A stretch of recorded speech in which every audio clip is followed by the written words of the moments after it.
Right, this video episode here, we're going to be talking with Azzapp, Vel'Koz, one trick on the EUS server, multiple season challenger player, currently 1100 LP on the EUS server. We're going to be covering three main things in this video. The difference between mid and support Vel'Koz. We'll review one of the games from Azapp's perspective, him playing support Vel'Koz. Then Azapp's going to coach Azzapp, coach Curtis on his mid lane. And then we have some topics at the end here about general conversation about FF culture, dodging. All the timestamps will be below. Let's get straight into it. All right, let's start by letting the audience know that we've just been talking and doing this whole video without recording. So we're going for round two now. We're going to try and speed run through this. We've had a very in-depth discussion already, but let's kick it off. We're going to start with the OPGG, right? We're going to go back into the OPGG here. So we've got the support and then we've got the mid Vel'Koz here, Azapp. So I want to quickly talk through your different variations. I guess we want to start with the runes, the first strike versus Dark Harvest. Yep, sounds good. Hello, everyone. Again, so yeah, first strike is more of a accelerating your build, more scaling, more farming. It's all about playing mid-game spikes, whereas Dark Harvest is more instant impact in fights because you want to get those reset. If you get one kill, you get another, you get another. So that's kind of the idea, and that's why we go Dark Harvest on support. Also, it has perfect synergy with the current support item called Azzapp, which procs on delay. When you hit somebody with Q, Azzapp is going to hit in 1 second, which if your Q got somebody low to Dark Harvest, threshold is going to proc it itself. So it's just flawless synergy. Okay, so I think we should start high level. Basically, what we've been talking about is that, over the course of the years, you've been always trying to figure out a way to make Vel'Koz work at a higher ELO bracket. And it just so happens that you found more success with Vel'Koz support this year. That's what you felt as though that's where Vel'Koz is fit the most. And the reason for this is again, the amount of chaos in solo queue, the amount of skirmishes. It's quite difficult to make mid Vel'Koz work. You weave in some mid Vel'Koz here and there. As a result, in the games that you do play mid Vel'Koz, you tend to go a very kind of, we call it like in our program, tank Koz, right? Where you're going very, very tanky. You're going Roa, you're going Seras, Liandry's, and that straight up tank items. And this is a way to kind of, I guess, deal with the amount of threat that's onto you. And so, yeah, do you want to just briefly kind of step the audience through what the philosophy is here? Yeah, the tank Vel'Koz variant is basically sacrificing maybe 10% of your damage while you give yourself a lot of agency in a game. The fact that you can be the one setting up fights. Impact is the name of the game. Support has higher impact because he has better access, and you're trying to export the idea of support towards mid lane. Because mid lane Vel'Koz, while theoretically a good character, and you can talk to this about this, like the characters were highly theoretical analysts. Like, let's say you ask LS, whether Vel'Koz is a good champ. He's going to tell you, yeah, he's a great champ. You want to see it in pro. You think you can be in pro in a lot of games, but he's not there, right? A lot of people lack the either mastery to pull it off, or it's a little bit too crazy out of pocket that people don't want to experiment. Where solo queue Vel'Koz gets punished due to lack of coherence. Ironically, Vel'Koz mid lane is much better in competitive than solo queue. So you really want you have to rely on your teammates in solo queue, which is never a good idea, because you need them to set you up, and every time you rely on your teammates, you're basically lowering your own win rate or lowering your own impact, which if you're a good player, that's lowering your win rate. If you think about this is a very cool analogy. If you only do the plays your teammates are doing, if you're waiting for their setup, if you're waiting for them to make the call, if you're just following the calls, your win rate is always going to be 50% because you don't exist. You just play what they play, and the average player in that ELO is a 50th percentile player. So you're never going to get higher ELO. That's kind of the idea. It's a bit more self-reliance. Right. So it gives you and the durability just allows you to be a little bit more selfish. You don't need other people to set you up because you can take a little bit of damage, which is inevitable, and without just getting completely annihilated in one shot, essentially. Yeah, precisely. And it's got a little bit of an element of surprise. Like, it's going to throw off some people. Like, if Yone jumps you, for example, that's the game we had today, and this Yone got obliterated in a lane. You would have so many sequences where he thinks he has the kill, but he doesn't. And you just kind of mess around with their internal knowledge about the damage thresholds. You're Yeah. just betting that yours is more consistent, right? So I actually saw a clip of that actually as well, where it was I was a Yasuo diving onto a tanky Vel'Koz, and the Yasuo was like, you can tell the Yasuo was just like, what the hell? Why am I doing no damage to this guy? And the Vel'Koz just stood yeah, his what ground. now? Yeah. What now? And just briefly, first, like you were saying before, it gives you access to the inspiration tree. The inspiration tree being very valuable for Vel'Koz. You want access to boots, that sort of thing, right? And first strike, that was like the only majorly useful keystone, for inspiration. Is that right? You really want to get inspiration tree. All of these are kind of good. You accelerate your build. Future market is too broken in this build, and in general, it's really fucking good. The rune is just pretty great. It gives you access to earlier items like buying earlier wood, buying earlier spikes, which is very good, especially at the higher elo, because you kind of know when you want to get these spikes. You want to fight at these conjunctions and dragons and grubs and heralds and stuff. So yeah, it's all about just getting to that mid game faster. That's the whole idea with this build. You get to this scaling point, and as soon as you're in the scaling point, even if you're behind, you're basically ahead, because you're gonna make up so much with your build that being behind like 10 CS means nothing at that stage. Because you're going to get a free level, your stats are going to continue increasing over time. You're just going to scale tremendously. You're going to have 3.5k HP while you can pretty much one-shot squishies. And that's where first strike comes in. It's very good against squishies. You can still, if you're the one catching them, it's not going to change a thing, whether you're full AP or not full AP. You're still going to one-shot the squishy. So that's the thing. But you can out-sustain certain tanks, let's say. And one of the reasons that Vel'Koz specifically can get away with this sort of tankier route without hamstringing your damage is again because of Vel'Koz kit and how it functions with the true damage and everything like that, right? Like that's kind of where Vel'Koz is quite unique, and especially tying into your support builds where you can over-index in more movement speed, or in the mid lane build over-index in more tankier items because of the way the kit fundamentally works, right? Yeah, precisely. Ever since Vel'Koz released, like a decade ago, he had more base damage than scaling damage. And Riot has tried quite a lot across patches to add more scaling capabilities to him, but it's just not that rewarding at the end of the day. You don't really snowball very well if you're ahead. You more so rely on your base damage, on your levels. Your levels scale very well, and your true damage is pretty good because it penetrates people. So the idea is, even like when Vel'Koz got released, he was completely garbage in mid lane, and that's why I played him season 4 support as well, because his ratios were abhorrent. You'd get 1k AP and you get like 300 extra damage on your ult, which is just nothing. So the idea is to build more utility, more CDR, more movement, and just play support. So that's kind of what happened, even a while back.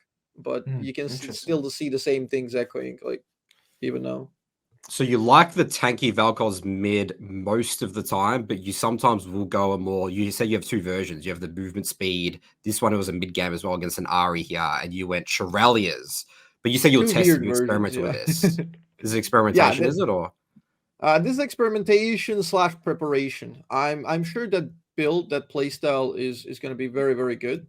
Because again, you're doing the supporting, you're exporting support playstyle to mid, which support is the highest impact. That's why we're playing it currently. Support is the highest impact, gives you the most agency, provided you know where to be on the map, know where to play, understand the win conditions better than enemies. You can kind of use that gap and just be there faster and win the game for your team. It's obviously going to do less damage. It's going to be it's going to be less strong for you, but you can compensate that by playing well. Whereas you can't really compensate for your team not playing well, right? And one of the interesting things that we mentioned before was that when you play specifically mid Vel'Koz, your farm a lot of the time isn't super high. And this is because, again, you tend to be more, look, it's not that you're, quote unquote, facilitating other people, but it's more so because the way you like to play Vel'Koz is being there for fights, that sort of thing, right? Or do you want to elaborate on that a little bit? The beautiful thing, I think pretty much anything. It's a cool analogy for anything in life, really. Like the first thing you do is you learn how to play correctly, which is, okay, I'm going to go 10 CS per minute, farm, be good. I look good. I have good CS. I lost the game, right? So first thing you're going to learn is to play the most cookie cutter, like the control anything. Just up your metrics, play the most bland, basic play style, and theoretical, right? And then once you get better, you learn to play incorrectly. And then incorrect play style is the one where you actually kind of deviate from the plan and shine, because you really got to realize why you're farming, why you're scaling, what is your job generally. To not go too long, but there are two reasons why you're farming.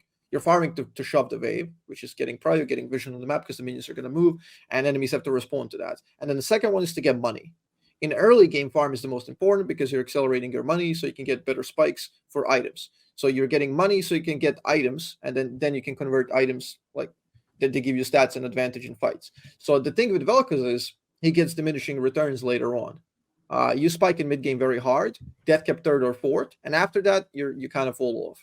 So farming. So you're saying you don't value farm that much in mid to late. Farm in mid to late game loses value precisely. Yeah. So I will much rather take, let's say, a 40% chance to get a pick off in some certain angle, which is going to lead us into a dragon and more map control, than taking one wave immediately. I'll catch that wave slightly delayed, maybe get 4 CS instead of 6. Right? I'll still be there, catch the wave, still play correctly, defend, but you're taking these chances, these probabilities that you're kind of betting on that are going to increase your impact. Interesting. All right, so we're going to start off with the support VOD of yours that we're going to go over again. Just for the support build, Shirelia's... Wait, this is the support game, right? Oh, you didn't go the Imperial Mandate this game. What's the thought process here? Is this because you're just super fed for Leandre's? Because this is what let's see. I guess, is this a more traditional build? What would look like? Wait, what is that? What is that game? Can I do? Well, let me just find it. So this one here, though, from what we were saying before, was the more stock standard. You kind of rush Swifties into Shirelia's, into Imperial Mandate. That seems to be the most.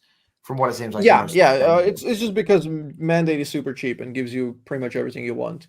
Some games you don't necessarily want Mandate. Some games. Yeah, this is the one you skipped it. Yeah.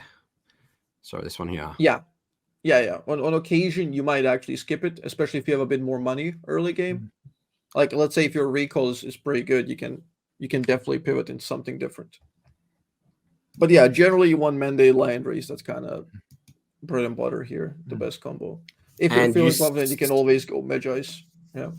And you say Mejai's, you recommend, because people will be scared of being able to Mejai's and Vel'Koz, like, oh my God, I'm going to die, I'm a super mobile mage. But you say you have to learn to play with Mejai's. Is that the mindset? Yeah. If you want to learn how to position on a mage champion, just buy Dark Seal every game. Dark Seal and then Mejai's in a lot of games. There's no better teacher than going -10 stacks as soon as you buy it. And then next time, you're going to be extremely careful who can kill you and how. And that is the number one thing to know on a mage. Because if you know who can kill you and how, you can position. So yeah, that's just the thing. There are these different levels of threat in a game that you look at. And positioning is everything, really, for mage player. And even AD carry. So this is a very good learning experience for everyone. I say that as well. And people, it sounds really weird. It's like the most important thing with a mage, any AP mage, is to learn how to not die. Right, like one death is massive on a mage, right? And but this is one of the challenges that I face as well, helping mage players, is like, because people can easily interpret that as, oh, I got to sit back and I got to be really defensive and I got to be over index on valuing my life, and that's one of the challenges that I think a lot of people face. It's like, well, how do I find that balance between min-maxing what I can do, but also value my life? And, this is where I feel like that advice you say about building Mejai's, I think it really depends on the personality type. Because I think some people would die with Mejai's and they would lose their mind. And I'm like, oh my God, I would have won. Why did I buy this? Why did I buy this? But whereas other people would be like, okay, well, this is actually a really good learning experience. This was a really dumb death. They're going to have a greater painful experience from that death. And therefore, probably change their behavior or be more likely to change their behavior moving in the future, right? So I think it really, in my experience, it does depend on the personality type, but I definitely see exactly where you're coming from.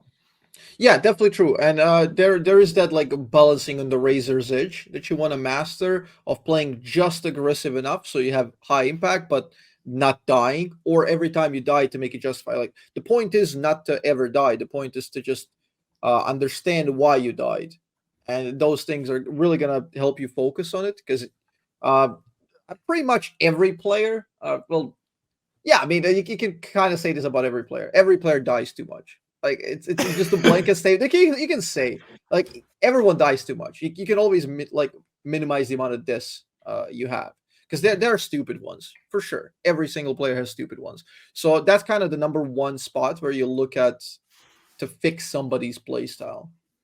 Like, if you're advising somebody to watch their own VOD and review it, you just tell, okay, watch your death, why it happened. Watch your death, why it happened. And if you can't tell why it happened, or you have a wrong reason, like, or if you have like subsequent question, let's say you go in and you're watching a death and you're like, okay, we died 2v3 despite we played really well. We played perfect micromechanically. We outplayed, we got one kill, but we died, both of us. Okay, is that worth? No, it's not. Why? Because it was 3v2. Why were you there in 3v2? So then it's like reverse engineering to 30 seconds earlier. Why are the wave states in such a way that you had to be there? So how do you avoid that situation in the first place? So again, you're starting off with death and then reverse engineering further back down. And that's kind of how you learn macro. I love that. I mean, that's one of the most pragmatic ways to review. But you know what? You know what the prerequisite to that is actually taking responsibility, taking accountability, being able to be like, you know what? How did I contribute to this situation? And that's where that's where the I think a lot of the friction begins, right? It's like, well, people will go through that process and be like, okay, here I died. Okay, yeah, why? Okay, it was a 3v2. Okay, but then, but my 80 carry was blah blah blah blah blah. You know? Yeah, I generally tell people, like, especially if you're in lower ranks, you are forbidden from talking about your teammates. Like, if you ever catch yourself saying, "Oh, my guy's doing that," nope. Just stop there, stop yourself immediately, and focus on what you can do differently. Because that's kind of the only thing that you can do, and it is pragmatic as hell. It's just the only way to get better. I like the word "you're forbidden." It is. That's a good one to steal that one. You are. It's true. You're forbidden. You're not allowed to. Look at all the mistakes that we're making. Yeah, you got plenty of your own mistakes. You don't really need to go and pick somebody else's, you know. It's just, and that's the freeing moment when you actually realize all the things that you are doing and how you're contributing to the game and all the ways you're ruining a game. That's when you realize, holy shit, wow, I'm actually leaving so much on the table. Yeah, accountability is like the number one step, which sadly is a roadblock for most players. And unless you go through that, you're never gonna reach like the bounty at the end, you know, of that self-improvement. Totally. So you want to get into some gameplay, Nathan? Yep. So we'll skip through all our early death here. So so basically, Azapp sort of ruined the early lane phase because playing low intensity, playing other games in the lane phase. Streamer life. So we already gone a lot over this VOD here, but so key thing here is what we're going to look at is how strong this idea of the move speed, and you don't need to build damage with this champion. Like, we'll get to the Roman and stuff like that. Actually, I mean, so let's sort of start with your lane sort of tips here. Like, what sort of things do you focus on in the early lane phase, Azzapp? In early lane phase, the key is to know composition, I guess, and that is, you only know that by playing a lot, really. So here we're gonna get to this fight, but first you need to know what the situation is, what the champs are, right? If you look at this, it's very you got Nautilus Ezreal. If they hook Zeri, this is hard losing immediately, right? So you know Zeri cannot be the one to get hooked. So you can notice my positioning is we're not hiding in the wave. In fact, I'm enticing them to go for me, because that's the whole dynamic of the double damage threat. The whole idea is to make them focus you. So I'm trying to offer myself, because I know, then this comes obviously with a lot of playing, knowing that this is going to be a winning scenario for us, provided they focus me. So we create this sort of situation where we're going to win if they engage us. And I was really hardcore focusing that because our wave is slow pushing and we're going to get level 3 before them. Also here, we have Flash, which I got called out for earlier we were reviewing, because it can look a bit dubious in a review, but this is high-paced challenger gameplay, and you don't want to give any opportunities to get outplayed. In The Challenger, speed EUW, of plays is so important. The speed. yeah, like the quicker if it you're gets done, the better. if you're 1 second too late, Graves can come in, save that. There's a disastrous play eventually, Mm. and then you can throw the game. Or Yep. like you just respect enemies. You respect this is enemy Israel is a Drakdar. He's probably one of the best Israels in the world, and you just respect that. Like if he has more mana, he can outrange you with the Qs. I know with the Dark Harvest, if I flash, I guarantee a kill, and guarantee is like the name of the game. Challenger is all about consistency. And I mean, that's one of the reasons why people love playing stuff like Renekton. Despite Champion not being historically that great, it's always good in competitive and high elo because it's reliable. It's a champion that you know precisely how he's going to operate. You can flash, you can W, and then you can be a tank. You do these things 100% reliably. That's why Nautilus is top tier pick. Everyone picks Nautilus always. I lane against Nautilus 50 times a day because it's people love pressing that R button. It's just that's the champ. So yeah.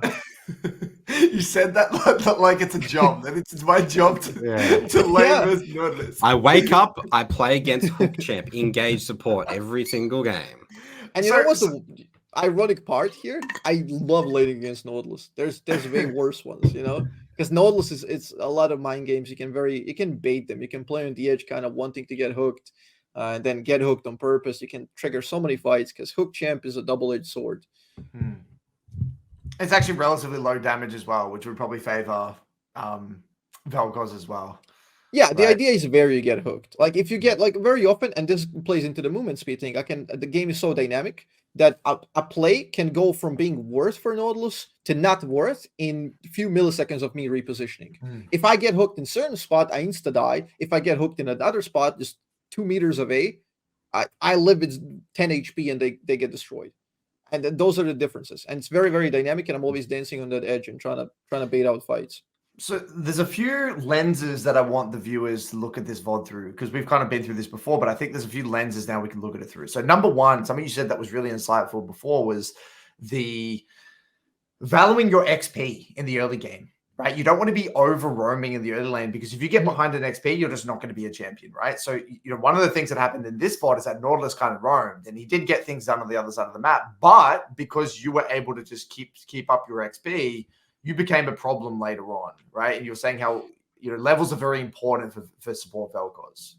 Yeah, levels are important for everyone, especially for support Vel'Koz. So if you want to leave your lane to do something else, it has to be highly justified. You really have to know precisely why you're doing that. Like enemy top laner is gonna rage quit if you do a center rotation. All right, it has to be that type of deal. There's a wonderful example of a game we played the other day. I got Waterfield top lane. I played top lane, and they're like, "Okay, Vel'Koz without flash because I'm running Ghost Teleport." They're like, "Okay, Vel'Koz without flash top. We're gonna camp that." And Camille center roamed multiple times to gank me, and they just lost the game because I still scale with levels. I still get strong mid game, and they just ruined their map. They didn't get enough dragons that they needed to. They didn't fulfill their win conditions. Their AD carry suffered and all that. Like, despite seemingly getting good advantages early on, you really got to look at the bigger picture. 100%. And the second thing that we're going to explore here is movement speed. So movement speed is what makes this work. This is the kind of the cornerstone of this particular setup is movement speed. Now, do you want to walk us through this philosophy about your internal timers when it comes to roams and movement speed? Yeah. Movement speed is all about messing with people's internal timers. Here, this is a gank happening in mid lane, and the big reason why I'm able to catch Azir in a position like this is because he's trying to shove the wave to bounce it. Not bouncing waves in mid lane is horrendous. Azir thinks that he can do it, but he cannot do it in time because I'm already there. And I'm already there because I'm running full moves. I have 440 move speed at this stage out of combat. So that's ridiculous. Those are crazy numbers to be 7 minutes in. So that's the whole idea. And you might be thinking, okay, Azir's clueless, tough luck, but that's caps. That's literally caps on Azir. So that's the best mid laner in the EU. He's trying to grade the next wave. Is that what he's doing there? He wants to hard shop the next wave because Cassiopeia is low. He thinks he's got a timer. Cassio is low. Even if Cassio rotates around, doesn't really matter. He can just do the E. But my positioning there, this allows him from doing the E left because I have an angle as well on top of it, and I can follow it up with EW. So he just dies there, basically. We just cut off every exit he had. Yeah, and I think movement speed is such a misunderstood stat, right? Because it's people think of movement speed, they think of it in terms of just dodging skill shots and shit. But the strength of movement speed is your ability to be at places that you shouldn't be allowed to be at. You can go bot, quickly catch a wave, share, and then go mid, boom, you're at mid. You can be there for a play. You could just be everywhere. You can have a presence on the map. And this is, I think, what fundamentally makes your way of playing Vel'Koz so, it looks suffocating to kind of nearly verse, because you're just able to do so many things due to your movement speed. Yeah, it's very rough to play against. I've played against it, and it's really horrible. And you talked about him earlier, one of the great solo queue players, Mejai Felix. If you look at his OPGG, he's been playing nothing. Well, mostly he's been playing Vey and Vel'Koz with my build. He's doing full movement speed build on both of those characters with a really good win rate. So he's been doing that playstyle. It's not easy to play against. Like, just random Vel'Koz poking his head out of the river, and it gets nasty. It's very difficult to track all the moving pieces and that whole dynamic aspect of it. The fact that you can reposition, all 4 of your skill shots are directly tied to your position. So not only can you dodge skill shots better, you can also land more skill shots and reposition more consistently. And one thing that you said that was fascinating before was the idea that, you don't really. Oh yeah, so when you were trying to theory craft this build, the champions that were strongest at the time were the support champs were Bard, right? Bard was the strongest. And that, do you want to walk us through how you kind of came to this conclusion, how you drew inspiration from Bard to come to where you're at today with Vel'Koz? It's I basically started concocting a lot of different builds, and all the builds I was running didn't seem to work. If I play a mage mid, low of impact, you don't really do too much. If you play my old school one-shot support playstyle, it doesn't really matter. Low impact. You may be able to one-shot one, but you're just not impacting a map enough. The grub dynamic has been introduced, so now the game is much more crazy, much more hectic, much more chaotic. There's so many moving pieces. Not only are you supposed to rotate once for grubs, but twice. Well, not always, but like, obviously it's a thing in the map, so people are going to be moving towards it. So you have double the grubs and then herald. So you're constantly going back and forth. And every time you roam, this is also an investment in movement speed, because that every time you can come back to lane earlier, you can catch 2 extra minions worth of experience. So you're getting more value out of that movement speed. And yeah, the rank 1 at the time at the start of the season was Lazarus, and he's the best Bard player in the EU. So yeah, I was basically saying, okay, Bard does too much damage because he's a broken champ at the time, and he's just everywhere. So what I'm going to do is I'm going to do the same thing, but without CC. I'll build movement speed on Vel'Koz, full movement speed to mimic his mobility, but I will not have direct CC. I'll have like my mind game manipulations baits, so I'll play around with that. And it seemed to work, it suddenly clicked. I got a lot of impact in games. I was able to convert so many games that looked dire into wins, and recently got that 18 win streak in Challenger, which is absurd. Yeah, and again, I really want to reiterate to the audience that, if you think about a lot of the other, I guess, mage supports, you think of the traditional ones like being the Xerath and the Zyras and stuff like that. The reason they're so difficult to execute in the high, especially the high elo brackets, is because, again, grubs, the introduction of grubs, and you just have no mobility, right? Whereas Vel'Koz is one of those niche champions that, because of the way the kit fundamentally functions, you can get away with building movement speed not at the sacrifice of damage. And I think that's a really, really important note here, that because people would think, well, why don't you just build movement speed on everything? Why don't I just take movement speed and run around the map on Xerath? And you could do that, but it's just not going to be as effective. Your damage is going to be way less significant. Yeah, on Xerath fundamentally it doesn't work, but there's a lot of champs that can actually still run this. People are just too slow to adapt. Mejai Felix has been doing it effectively. He played Brand, he played Vey. He's playing a bunch of these characters with this type of. Way would actually make sense. Yeah, would make sense. You can just imagine anything that has any sort of CC setup that you can execute. Like, you can play Ahri support, you can play Syndra, you can play Lux with the new Lichbane, good synergy, and she also got buffs. You can play Zoe support. You get Lux would definitely the work summoners. like this. You land one bubble across the map. You suffocate. You're not suffocating your own lane, but all of them. The idea is, you cannot really play standard caster like a siege bot lane anymore, because that is an oppressive playstyle, but the game is not bot lane centric anymore as much. So yeah, precisely as you said, you can play your lane, you can shove your lane, you can poke and win it, plus 20 CS. yeah, who cares? Enemy knows is gonna roam to grubs. Hook your jungler, you lost the game.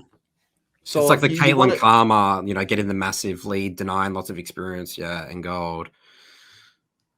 yeah, exactly. But if you cannot transfer that to the map, it's kind of pointless because enemy mid is still gonna one shot at Caitlyn if he gets on top of her. Yeah, that's exactly the case. That's exactly what I found in solo queue. It doesn't even really matter if the enemy AD carry gets fed a lot of the time, because if the mid lane is fed on the other side of the team, the mids can deal with AD carries really effectively, so it doesn't even matter. Yeah, depending on the mid, but yeah, like the mages are just they tend to invalidate the enemy AD carry. Yeah.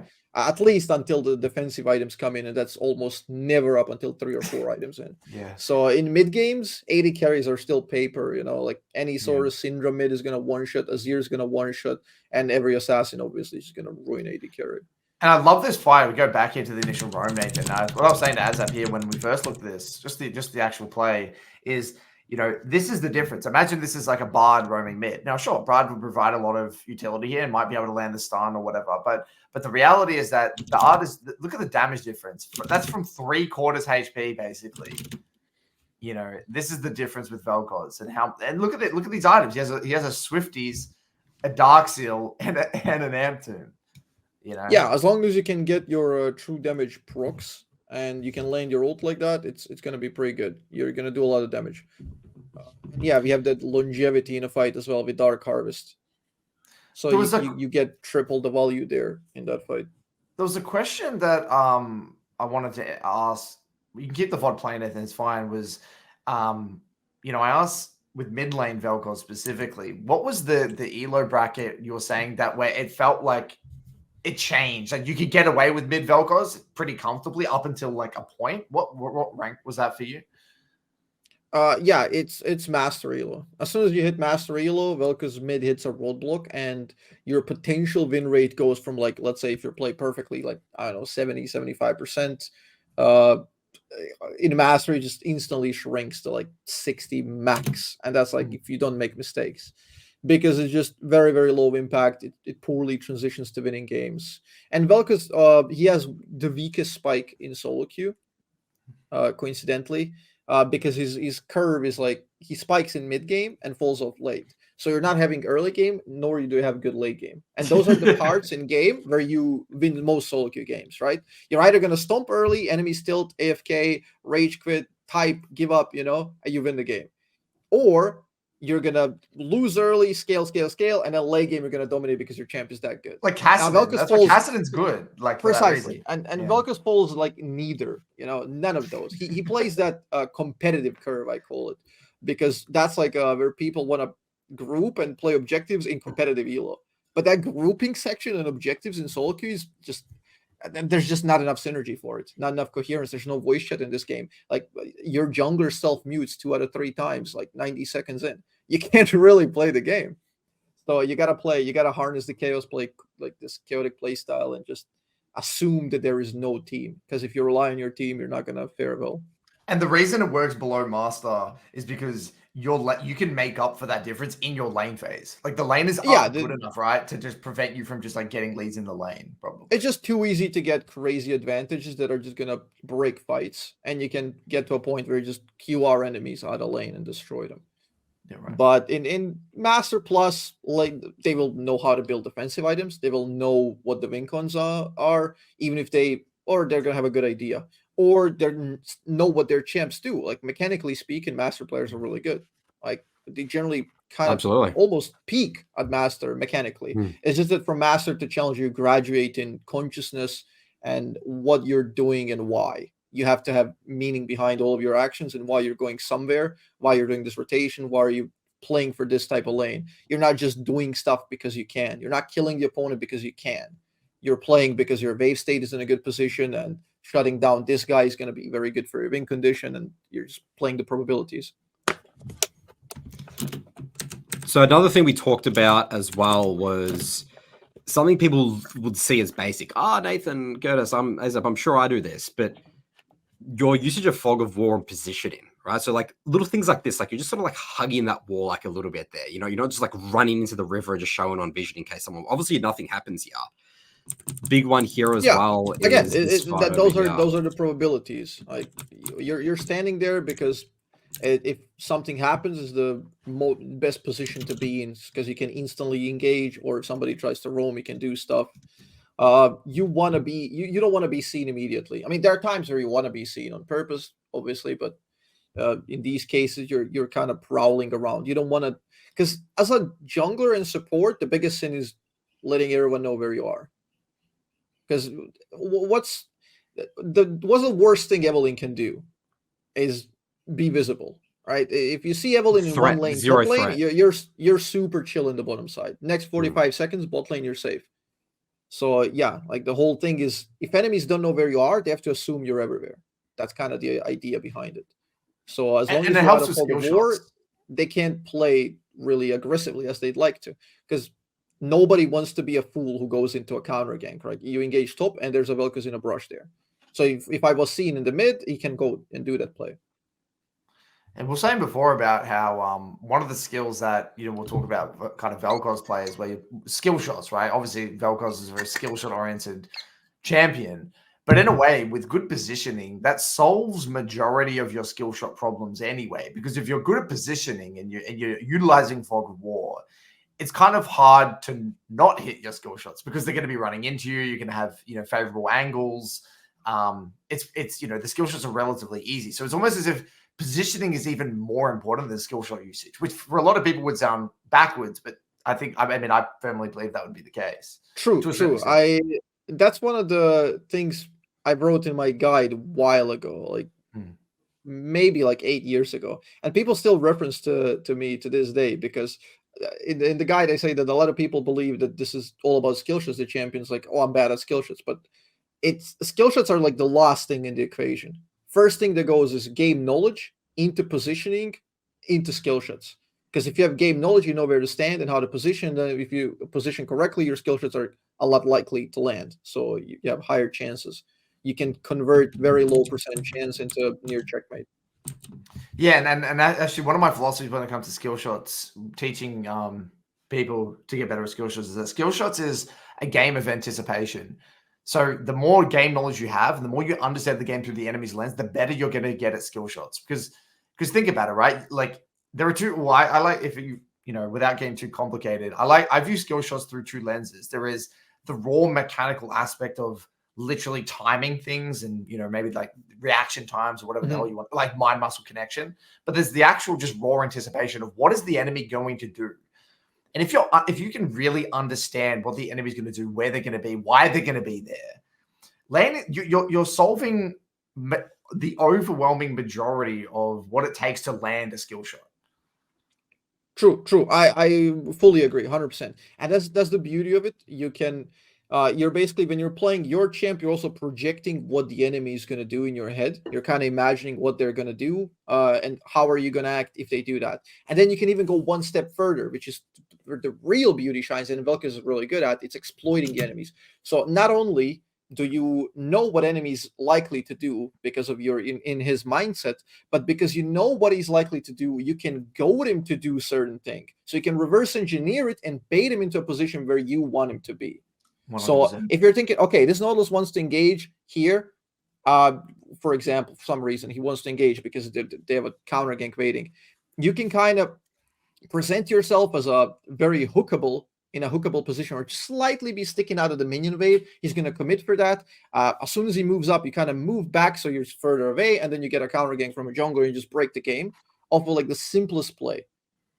And it's just, what went wrong there is pretty much nothing. You just knew what they were looking to do, and you had the preparation to counter it. So yeah, and this actually extends to so many other aspects of League. A classic example is like, let's say for example, you're in mid and you're playing versus like a Yasuo or something, or a Yone, and it's like you want them to trade onto you because maybe you want the wave to come into you. So the mindset is like, okay, well here I am. You can trade onto me, but you're also going to hit my wave, and then the wave's going to come into me, and then I get free farm. Right? That's another example about that. That's the next level, and this is the broader discussion about champ mastery. You cannot even begin to enter this level of thought process without having absolute mastery over your champion. What does your champion want? Why does your champion want that? And actually having that mind muscle connection. Because we were speaking about this a little bit before about you as a player, you're a very cerebral, intelligent player. and you're viewing Vel'Koz as simply like a tool or a shell to express your best self on the Rift and to basically express your creativity and solve all of these different puzzles on the Rift, right? Now, arguably, you might be, a higher ranked player if you were to play other champions and expand your pool, but you get the most satisfaction out of solving these puzzles through the lens of Vel'Koz.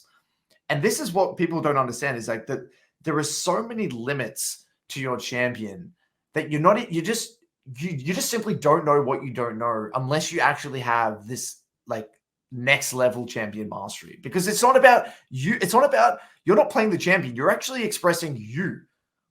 Azzapp. How does Azzapp like to play the game of League of Legends? It's like the next level of expression. You know what I mean? Yeah, that's super cool. I agree. I'm a fan of problem solving. I love that. I have an IT degree. I love that sort of stuff. I just love trying to figure out a way of how to make something work. And Vel'Koz is extremely limited as a character, but he has that infinite potential in mind games and ideas. So you can kind of squeeze water from stone in a lot of situations where theoretically you're supposed to lose.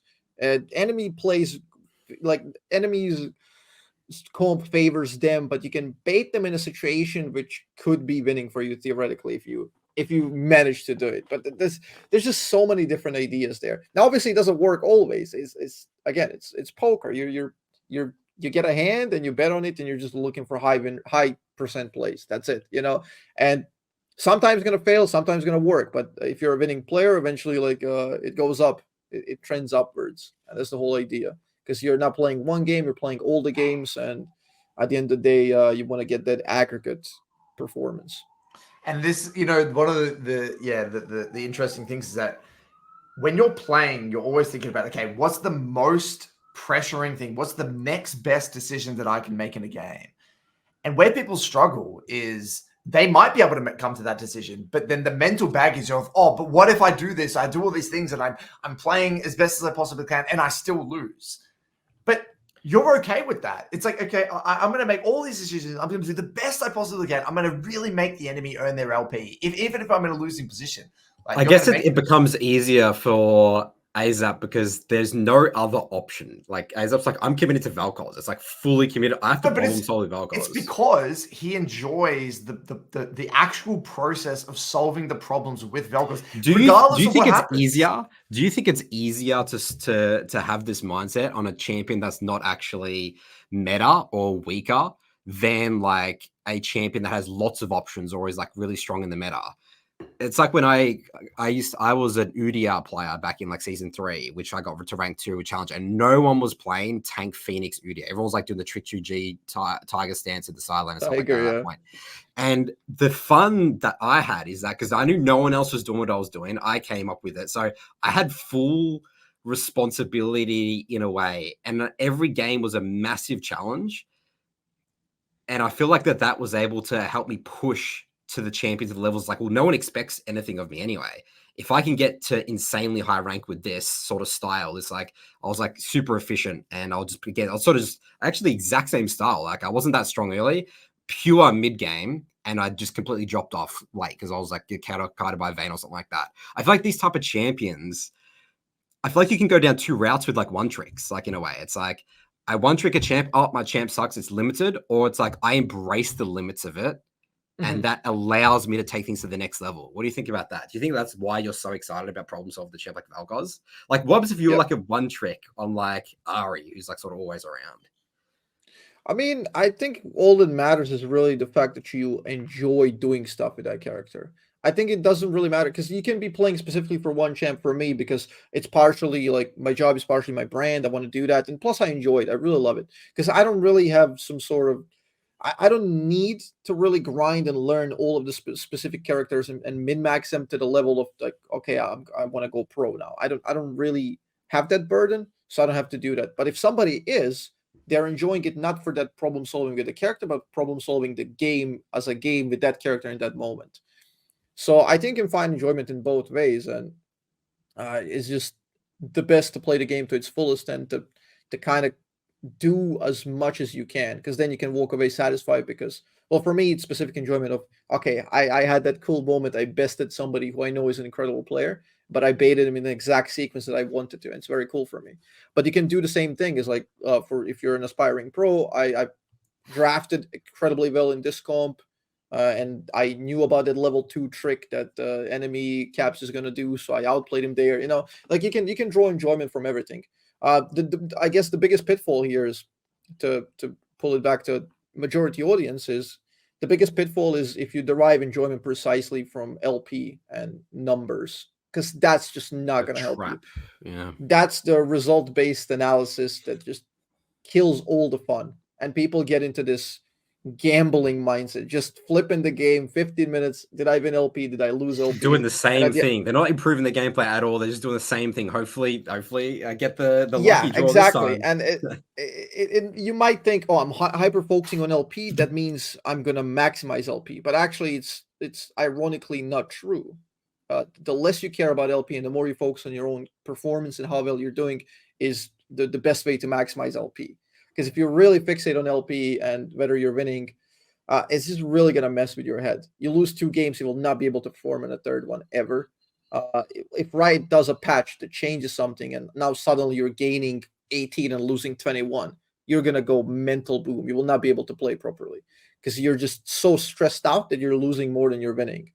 Where if you don't care about those things and just focus on how well you're playing, that's all that matters, because it really helps you navigate the intricacy of statistics that our brains are just not wired to pull off.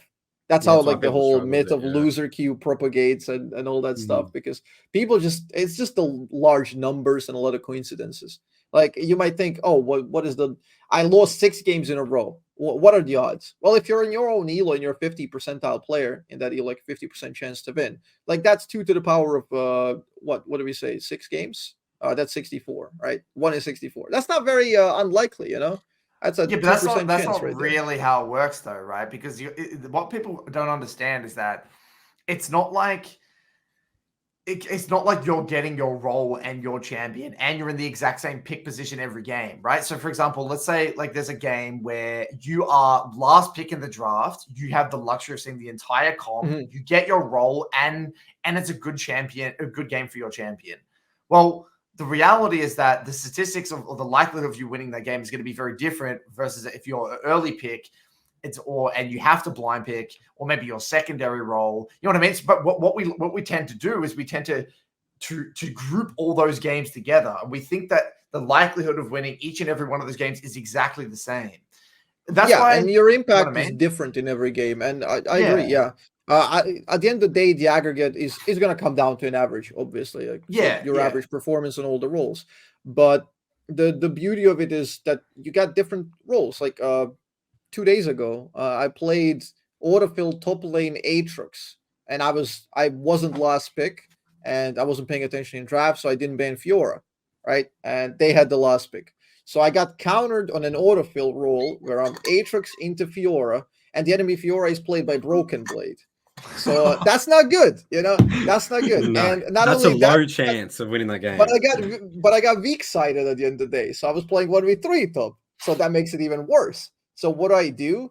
I just try to mitigate the losses, try to not give up too many advantages, play for other sides, play for teleport plays, don't give up double inhib combo to Fiora, because then the game's insta over. It's just mitigating losses. And yeah, if I played top lane all the time into that, like my win rate wouldn't be that high, but I min-max my performance just enough to give us a fighting chance at that game, because I'm hoping my team is going to compensate more on the other side of the map, more than what I'm giving up, right? But the thing is that I love what you said before about how our brains aren't wired, because we try to find patterns in things. We like to think that there's a pattern that exists, but in reality, there's no pattern. It's just stop trying to overanalyze it. Like people are like, they said, what do these losses mean? I'm like, I don't know. Let's just look at the gameplay. Like, I don't know. I don't know what the fuck. Let's look at minute number 5. This death here. So let's get specific. It's like, okay, you made these decisions. Like when we look at your gameplay here, you're doing a particular. You're actively always trying to, think about, okay, who's your win condition, what your job is. You're thinking about the next mutual objective. You're trying to use Fog of War. You're trying to really just be efficient with your resets. Like you're actively. It's almost as if like when people play League, when they think about their games, it's like it's all predetermined. There's some predetermined outcome of what's going to happen. That's exactly what they think of losers queue. It's like it's predetermined. It's almost like they're a piece of AI and it's just going to run through the system. And it's like, you can make decisions that are different. Yeah, you shouldn't get philosophical in a game. Why is this happening to me? You should just care about what's the next best play you can do. Exactly. You gotta play like a robot, ideally. Obviously that's difficult, but that's the idea. Yeah, exactly. But anyway, going back to the Vel'Koz gameplay again. One thing that I really want to note here is the positioning, and this is one thing that as this Baron situation here, I love this right here. It's the fog of war Baron dances are always interesting for Vel'Koz because you never want to be standing in a pit. If you're standing in a pit, you're useless. So what I will do is I will very often get a perpendicular angle and try to divert the enemies, try to separate the fight. Because if they allow me to get in on the side, we win.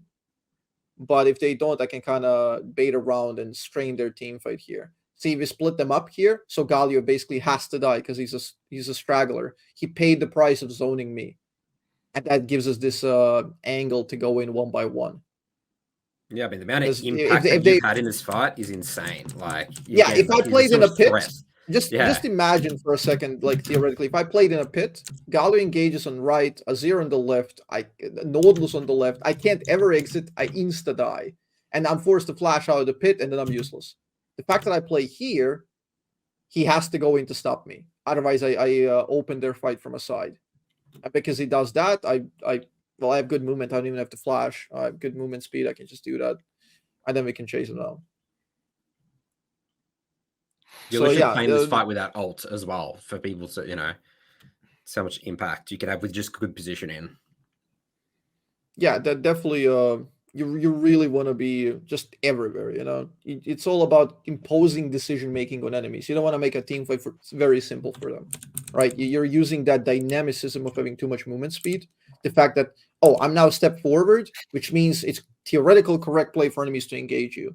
Now I'm step backwards, which is theoretical correct play for enemies to engage your team, right? So you're constantly dancing in between the two states that enemies will make a split call. Okay, Galio goes for me, these guys go there. And it changes the entire fight. Again, fog of war usage is this disposition. Yeah, this is like really fast movement into getting a pick. I mean, there's just so much happening here. Like fog war, vision, taking red buff, sniping. This is so much happening. Yeah, it's super high paced. It's very first one. But this is, again, this is the culmination of having clarity over your champ's identity, knowing what conditions you're looking to meet, but then also being able to think big picture about where you need to be and understanding your job. You understand what your job is. You're trying to be annoying. Yeah. That's really what you're trying to be. You're trying to be annoying. yeah, exactly. Yeah, that's a good way to sum up the playstyle. You're just being extremely annoying. It's like a pest. It's like a pest or something. Yeah, you're trying to, because when you think of more traditional supports, like you think of like a Nautilus or whatever, you're trying to, in a way, create space in a very kind of like rigid way. It's like, I'm going to go in, I'm going to lay down my CC, I'm going to provide some frontline. Like you're creating space through your threat of your CC and just your body. Whereas with Vel'Koz, it's more about like you're trying to create space, but in a different way, utilizing. You're doing it with invisible lines, basically, that you're drawing, and enemies can see where you're going for, and you're kind of going for that play, and then you're baiting them in the other play. It's wild. Whereas, let's say Nautilus or Leona or stuff like that, it's like, okay, enemies have carry. My job is to lock down the carry. That's the play. For me, the idea is to be the carry that they want to go towards.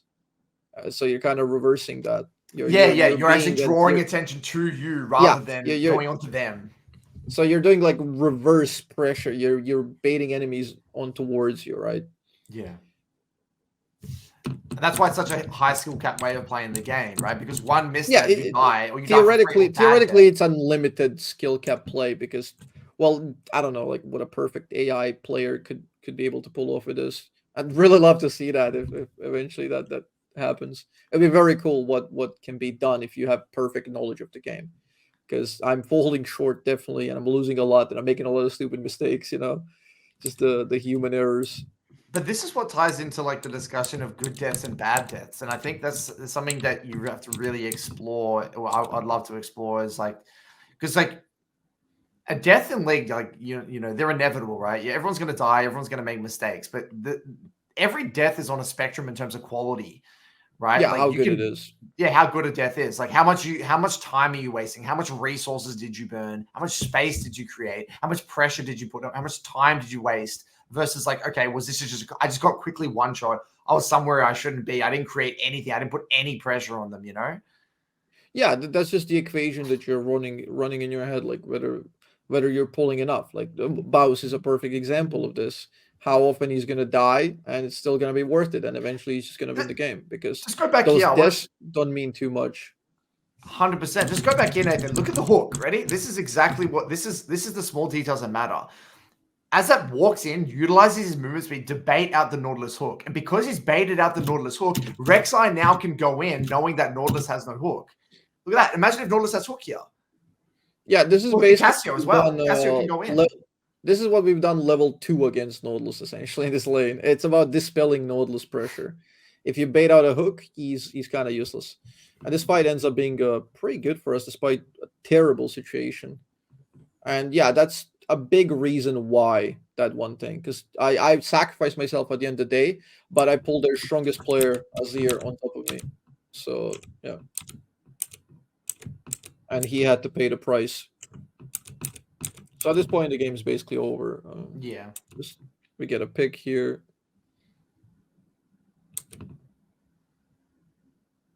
But yeah, it's just a beautiful playstyle. And Don Vel is just so satisfying to look at the movements and control. But it's very cool because every time you fail at something, you can kind of compare yourself to what you could have done, because there's always some minor movement that you could have done that could have been different and maybe bait the enemies. So it quite literally turns like the games that you would imagine unwinnable into winnable. I mean, a lot of people would have considered this game unwinnable. Your Zeri got really far behind. Your Lee Sin was like raging and like self-muted. And your top lane wasn't he even pulled doing the well. surrender vote like 3 times here, and he self-muted. Zeri was completely doomed. Luckily, our top side was playing generally well. I think we even broke the programming of Punisher, who's a notoriously toxic player in the US. He actually wrote positively in this game. He said well played once. So I love the little community things in high elo. Like everyone knows each other. Everyone's like, it's like, oh man, yeah, he basically broke character. That's how good of a game it was. So. All right, do we want to move into the mid lane mindset here? We're going to have Coach Azapp, Coach Curtis. Yeah, oh, hell take yeah. a look at his gameplay. I'm excited. Well, I mean, I don't really. So just to make it clear, this is like the second game of Vel'Koz that I played in like 2 years or some shit. Tank build, okay. I don't think I went the tank. I think I went the Roa Seraphs, I think. But I didn't. I don't know. I can't remember what I built after that. I don't even know if the game goes that long. I just went onto your OPGG and just looked at. I saw you built the Roa Seraphs. I'm like, all right, I'll give that a go. Yeah, I usually keep Seraphs for third. I'll just get the tier early on. We're gonna get Rod into Lion Race. I thought theoretically that getting Rod into Seraphs is better, but it turns out the Lion Race is just so much better second item. And then if you want to pivot into tank, you go fourth item, which here it's kind of difficult against enemies. They have good damage profile. It's very difficult to itemize against them. I don't really see how you can go a defensive item. So usually, actually, a safer thing to do here is to build more damage. Right, so you're probably your defense will be your damage. Is that the mindset? Yeah, like because if you don't one shot here, let's say Kassadin, like it doesn't matter how many defenses you have late game. So it's probably gonna be those 3 items into like death cap sort of. So angle. it would look like this type of build here. Well, this is ADC, I think. Yeah, this is my 80. That's an 80 carry build because in 80 carry you kind of want to get that. And I also had a tank, so I had to go into CDR. This one here. This is against the Shrillers. All right, whatever. All right. So yeah, Kassadin is actually I like this matchup. I win way more games than I lose versus Kassadin. A lot of people consider this a complete counter, which it kind of is. He can interrupt your ult. He's got dash to avoid everything. But up until level 11, you should be beating him consistently. So would you go Q start? Yeah, I go Q start. Because it doesn't really matter. W shove is not that insane. You're going for level 2 anyway under tower. Ideally, we get wave 2 under his tower and then dump a bunch of abilities and proc true damage on him. That's kind of the play style. Because you can go in between the waves, wedge in. You definitely shouldn't be afraid of trading here. You can utilize your auto attacks, especially when you have first shot, you can make milk a little bit more money. You know, and if he has stack like that because you hit the Q, you want to auto attack at least once to extend it. Yeah, I didn't even know about the passive extension because I never utilized that in mid lane. Now we use the abilities and we have 2 stacks on him to just dissipate. You know, like 2 stacks is like the golden goose. You want to utilize that. That's huge. At least is kind of grief in here. At this point, you can even pop Ghost because even if you don't necessarily need it theoretically for some situations, it's just much better to pop because you save so much time and you're gonna. Well, we could have maybe guaranteed that kill and you won't be losing as much in your mid lane, right?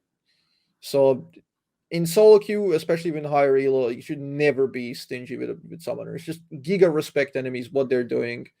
At least just gives up there. We're getting a wonderful start. And this is the also liability of Cass in the mid, who's just sitting in mid lane, hitting 1 minion 50 times while the game is happening around him. Well, because the wave was actually crashed and bouncing, I didn't really care about that roam. It was good for me because the wave's just going to be bouncing out to me. Yeah, you're just going to get everything. The only issue is going to be the recall, because now we're already trying to think how are we going to leave this place, because now we're going to be at a significant disadvantage when Cassian teleports back. If I'm reviewing from the Elisa's perspective there, that's like an end of review invade. Like, what are you doing? Why are you invading with your Cassian? Wave sharp? It's just that's a flip play. Classic flip play. Because my mindset here was that he didn't TP. He greeted his TP, so I'm like, I'm just going to hard shove into a reset. So yeah, the play here for Cassian was to freeze the lane and just hold it. You would need your Diana to assist you. I'm not sure what he was doing there. Elise is doing flip gank into bot, which actually at this point might even be terrible. So what would you build here? I didn't know what to build. Like, what would you build with this amount of gold? Yeah, this is good. This is good what you bought. Definitely. You can you have 2 options here if you're going this play style. You either buy a Ruby Crystal and Tier, or you go Blasting Wand. If you're planning on a kill level 6, you buy Blasting Wand. If you're playing to scale and just chill, this is fine. Because it's totally fine to delay Tier. You can even get Tier after Rod sometimes. It's not that horrible. I don't know any of the damage. I don't know any of the damage numbers on Vel'Koz. My CS was just shocking. I was just like missing so much basic CS. Yeah, he's an awkward character to farm, that's for sure. This is a good sequence. We're getting collateral on the wave to avoid the Giga shove while also poking him. Again, we want to weave in an auto attack to extend the true damage, and then this Q would spike like crazy. Yeah, okay, that makes so much sense. Because your Q right now does nothing. The damage on rank 1 is nothing. But the passive would chunk. So that's the beauty of it. So yeah, this game is pretty good so far. We're getting like the dream. We're gonna get early boots. At this point, you have unlimited mana. So the idea is to constantly HP is also a resource.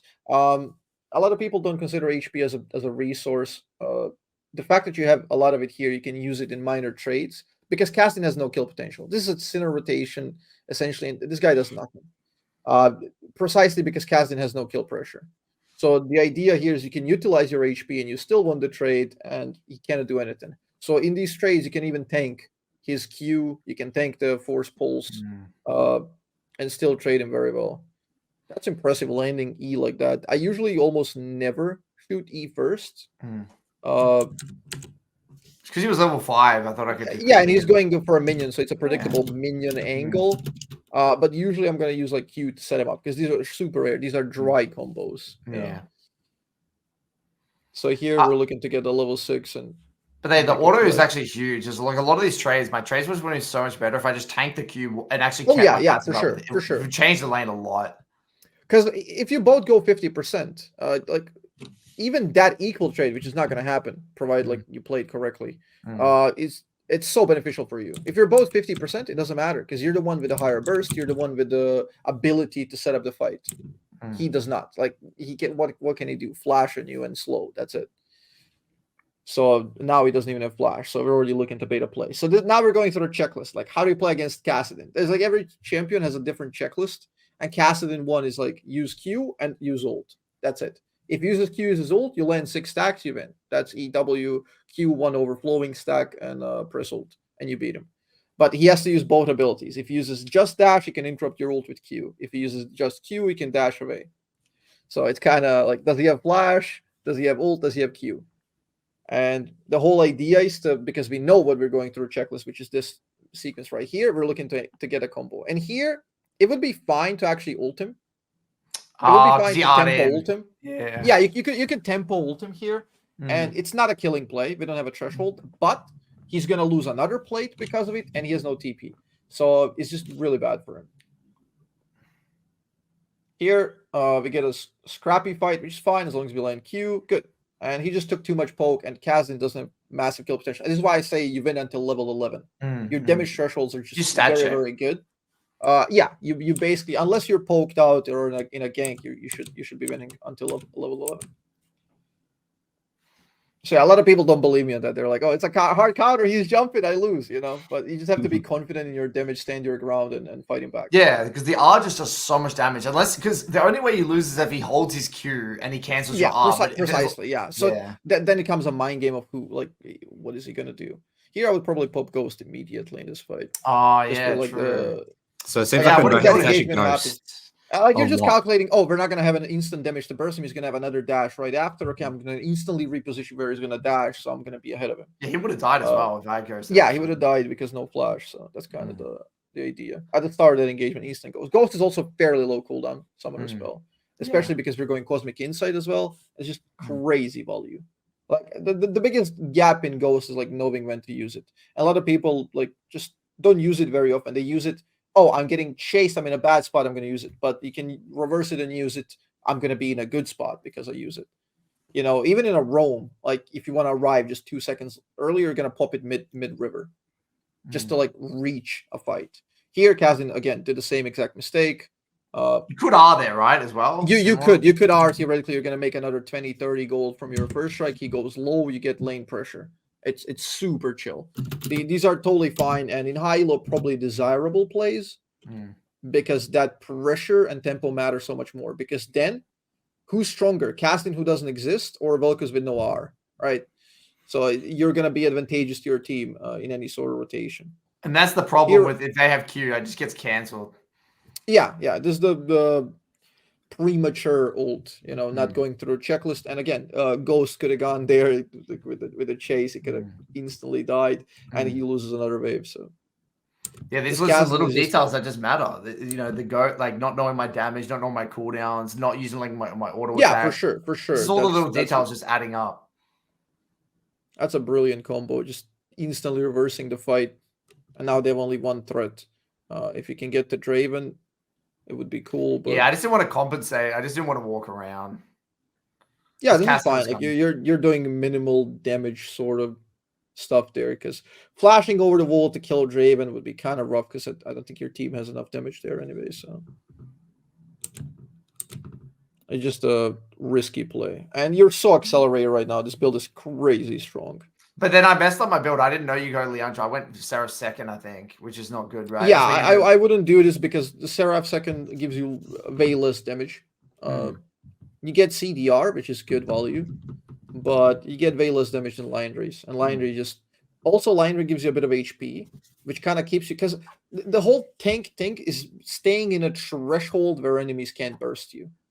And you're now not really tanky because your wood is still scaling. It's only 3 stacks in. So by building Liandry's, you also get a little bit of extra HP there. Okay, this again, Ghost Chase. You go through that. You know he's going to do stand aside, but it's good enough.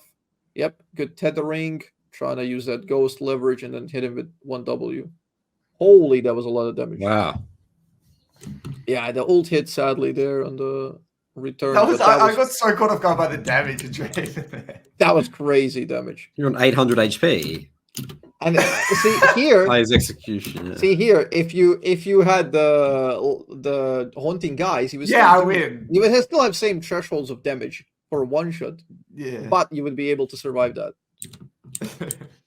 And that's the compensating for that, not tanky, because you're gonna get tanky when road scales and you get that level pop, and level up also gives enormous stats. People don't value levels. Levels are just such a massive thing in this game, which is why catching experience properly is just so huge. And yeah, now we convert into this, which is like 300 stacks, not huge value.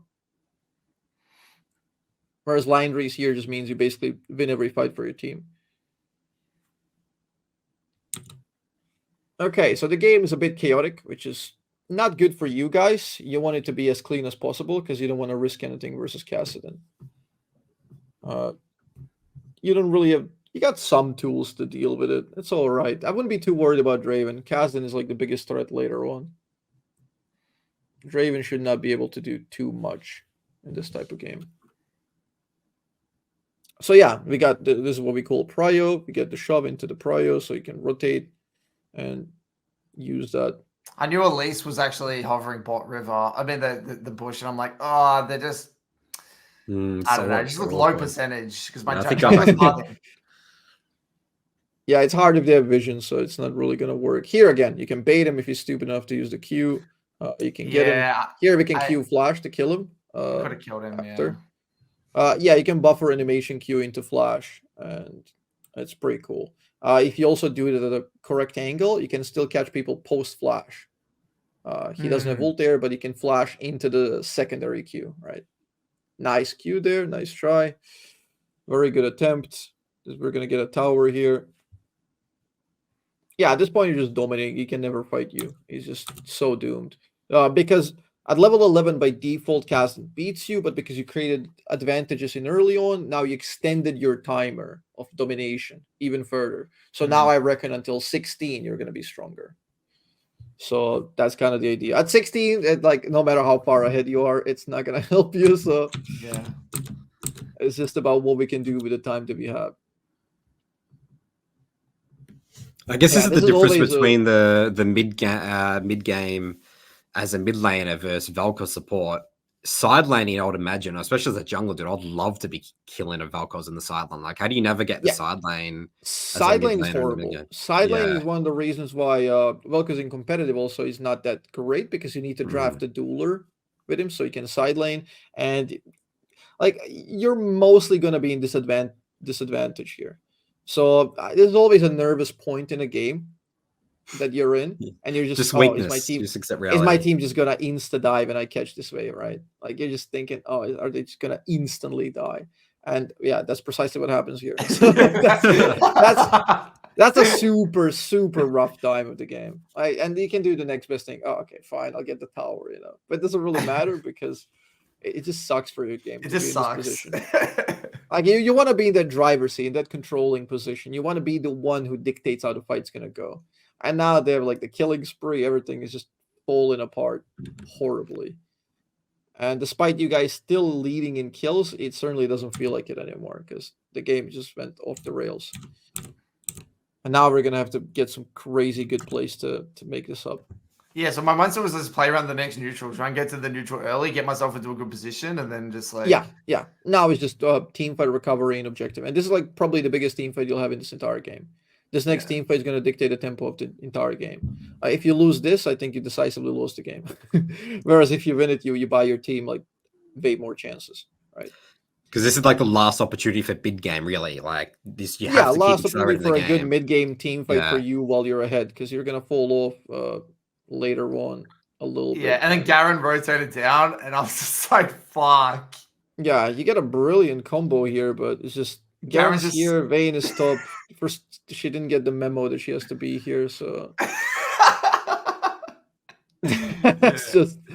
I pinged it so much as well. I'm like, and I knew that as well. Like, I just had to be here for this fight. We had to contest this dragon. It's the only way we win the game. Yeah, it's precisely like it's not even about the dragon, because like who cares about them getting the third dragon? But you're using their third dragon as an excuse to get a fight before the game is too late. Exactly. Right. And this Vayne, she can be like the best player in the world micromechanically. It doesn't matter if she doesn't rotate to this, because this is one of those objectives where you have to rotate if you know anything about anything.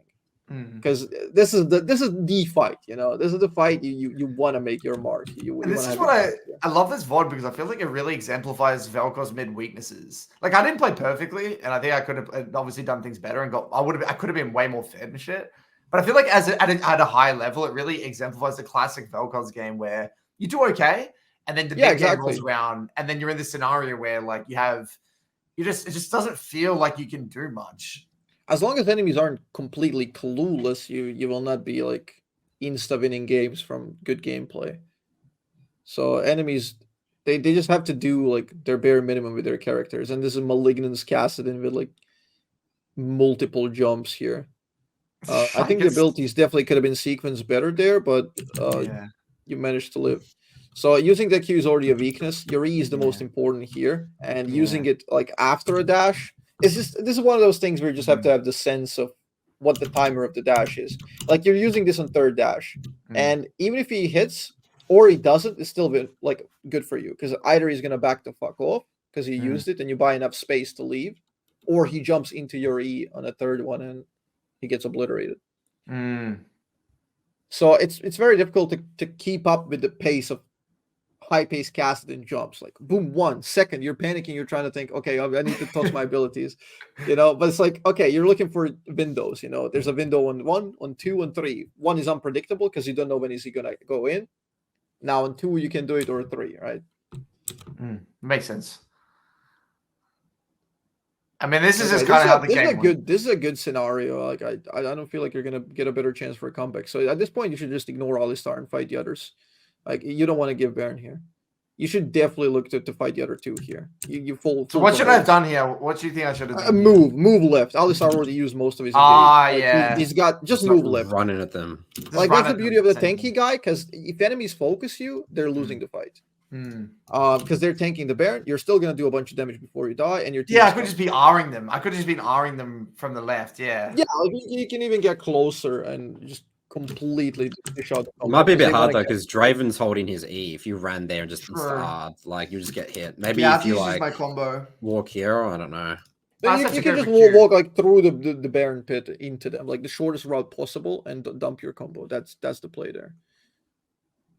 Now it's a bit of a nasty situation. I mean, the game just feels doomed here. At this point, it definitely does. You're looking to provoke a fight here. Here, using that ult, when you do that, you should do W always before it, because W is the ability in Vel'Koz that doesn't have animation. You can cast it while moving, and you can use it to buffer other abilities. So if you do WQ or WR or WE, it masks kind of the animation, and they play at the same time. So I want to go back to the when I was bot versus Garen and we lost the fight, like the team lost the fight on top side. I think that's where the game imploded. I think that's the major mistake. It was before this. Pretty much, yeah. I think that's honestly the game. So it was, but back. Yeah, before the tower siege. Back. It was like, wait, no, sorry, it was after mid tower. Sorry, so we got mid tower. Yeah, you broke mid tower. Keep going. Here. Keep going. Yeah. Reset. And then this. I should have ran straight to Rift, I think. Right? Or ping it back, one or the other. So like, how would you play this situation? Would you ping back on Rift and ping assistance bot side? Yeah, this situation, I kind of, when I go back to lane, I don't really pass to bot directly like this. I will always kind of path in between, so I can figure out midway where I want to be, right? In case something implodes. On the other hand, I mean, this is theoretically by the book correct position to be in, but so it's incorrect by your team. Because I thought here, my intuition was like, okay, my Diana and Vayne are dead. We're not going to contest Rift, and we've already got mid vision anyway. There's no point me going mid because my team's dead. So I'm just going to run straight block farm, and I thought we're just going to trade off Rift. I think the major mistake here, from my opinion, is I should just be pinged back on Rift as soon as I see them move right? Yeah, like it doesn't hurt to spam ping the most obvious place, because people will not know like whether you're contesting and stuff.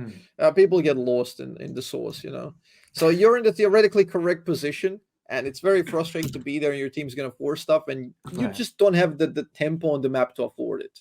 This Herald fight is just not feasible by your team right now.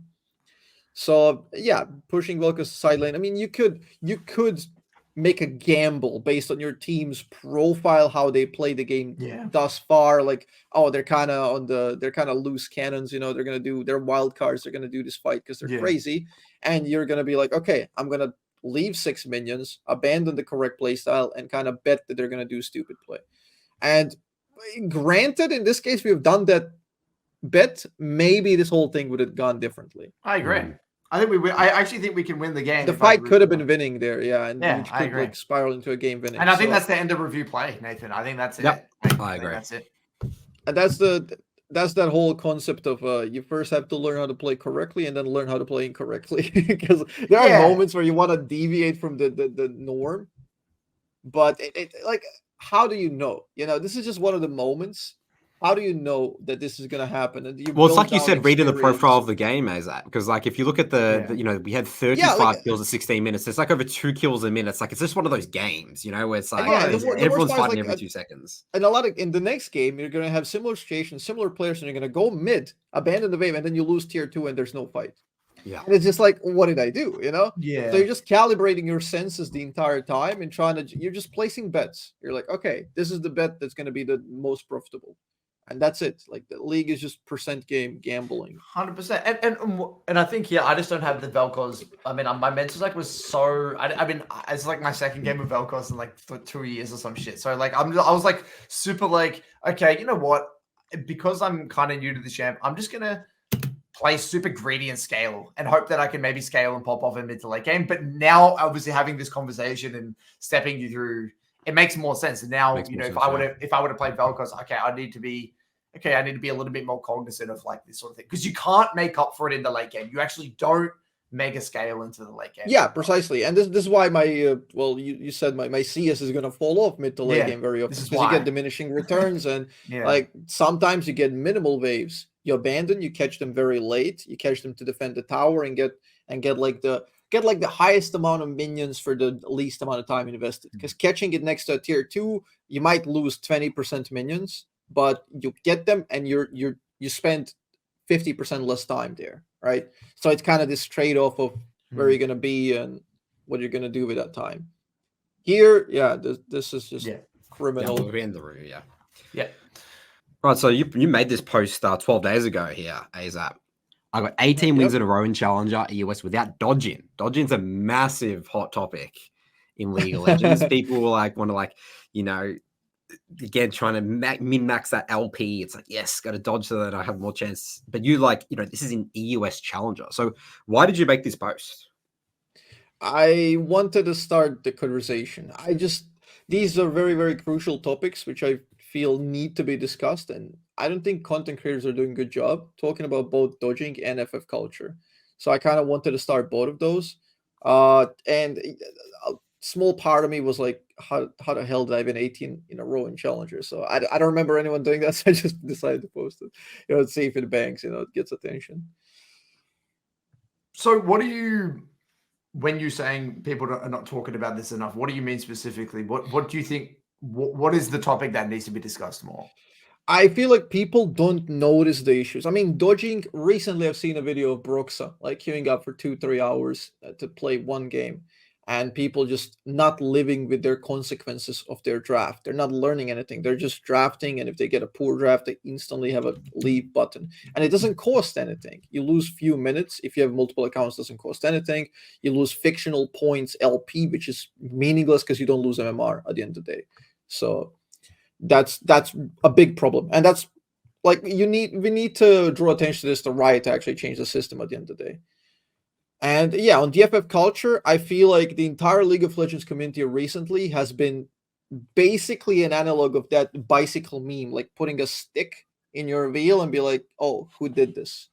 Like, why are my games so bad quality when you're making them bad quality by giving up after first blood or negatively typing or saying it's over?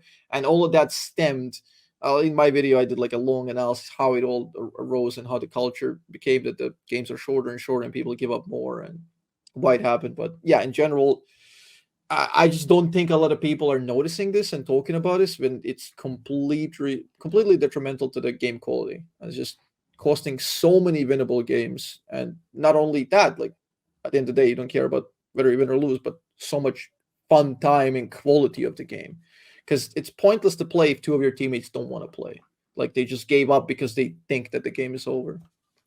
So do you want to maybe summarize what the key points? I actually haven't seen that video that you're referring to about the FF culture. Do you want to summarize maybe what you believe are the key reasons that have kind of, I guess, propagated the whole FF kind of mindset?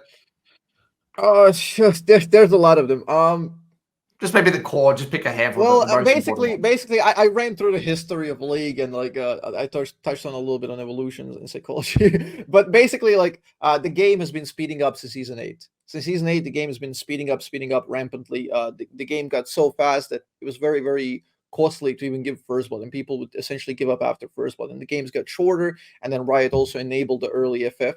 The 4-1 on 15 minutes without being unanimous anymore, precisely because the games got shorter.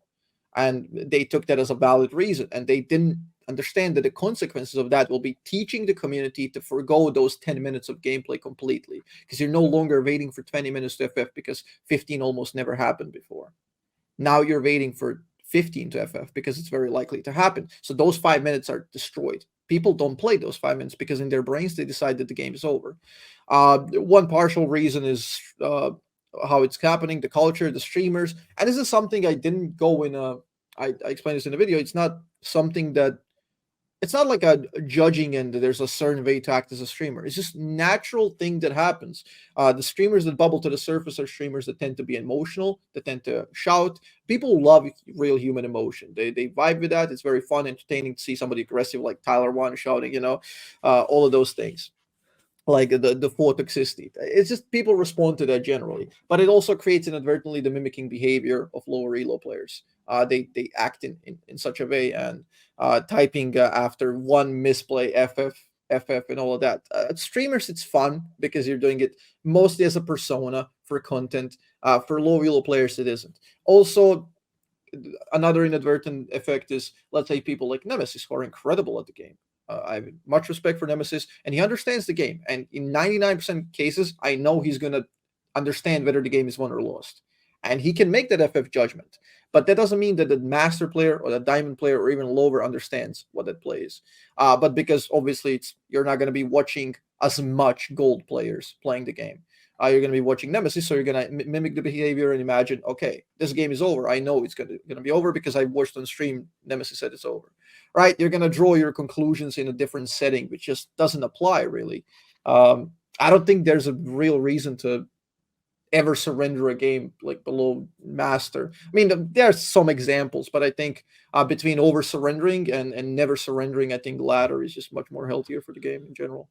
Yeah, see, so what you're saying there is that because most of what the general community see is these high elo players, like, experienced players that understand that, okay, there's actually really a bit of a waste of time to continue this game. They're trying to relate that to their game when they're just the high elo experience is just, it's hard to sort of accept, like, it is very different. Well, let's get specific, all right? Let's get specific. And that's partial, tiny reason. This is like very, very quick rundown. And obviously, like the systems dictate the behavior. Without this, if the systems didn't dictate the behavior, like the walking apes wouldn't be able to have a civilization with internet, right? The systems we create can teach people how to behave in a lot of ways, and that's why enabling the non-unanimous FF at 15 has been completely ravaging for the game quality, and that's one of the things like Riot misstepped, right? They made a significant mistake there. I fear.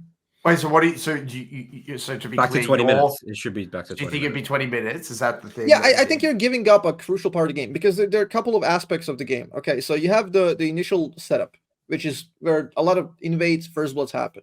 Okay, if you give 2 kills at like in an invade, is it worth to surrender? Generally not, because laning phase, this is no indication how the laning phase is going to go subsequently, right? I can't tell you how many games we've given 3-4 kills in an invade to instantly stomp lanes after, because we're better laners, we have better champs or whatever, and just like early fluke happens. Secondly, you have that phase, so that's laning. Then you have phase of minor rotations and play skirmishes. So that's the phase up until 15. That's where the game ends in a lot of times. I will make a rotation, break somebody's mental, the game is over. It's over. They don't get to play. They never got to the crucial part, which is the teamfight stage. And that's post 15, the objective group and teamfight stage. Okay, so that part of the game is completely neglected. So a lot of teamfight players get punished. If you know how to play teamfights really well, you will get punished. If you play scalers, you will get punished. Now you can extend it and be like, okay, there's also a scale point of the game, which is like the 4th stage, but that's a little bit too much. You you don't want this, like, you don't really need surrender in Giga late game because the game's gonna end anyway if enemies are ahead. But yeah, I think after the initial team fighting phase, I think surrender should be a thing. If you want it earlier, it should have to be unanimous, in my opinion. Okay, Do you so like, think that so you said that the game's getting faster and faster. like I want to go You before we get to this point. It there's used to, one yeah. point- There's one point that I want to get into before we get into Okay, that you can is I really think, you know, the way I view it is so it's very difficult, borderline impossible to actually know if someone is wanting to like a high level player, let's say a Nemesis, is wanting to FF because they genuinely believe that there is no win condition and that it is a genuine waste of time versus FFing in bad faith because they're in a bad mood, they can't be fucked, whatever.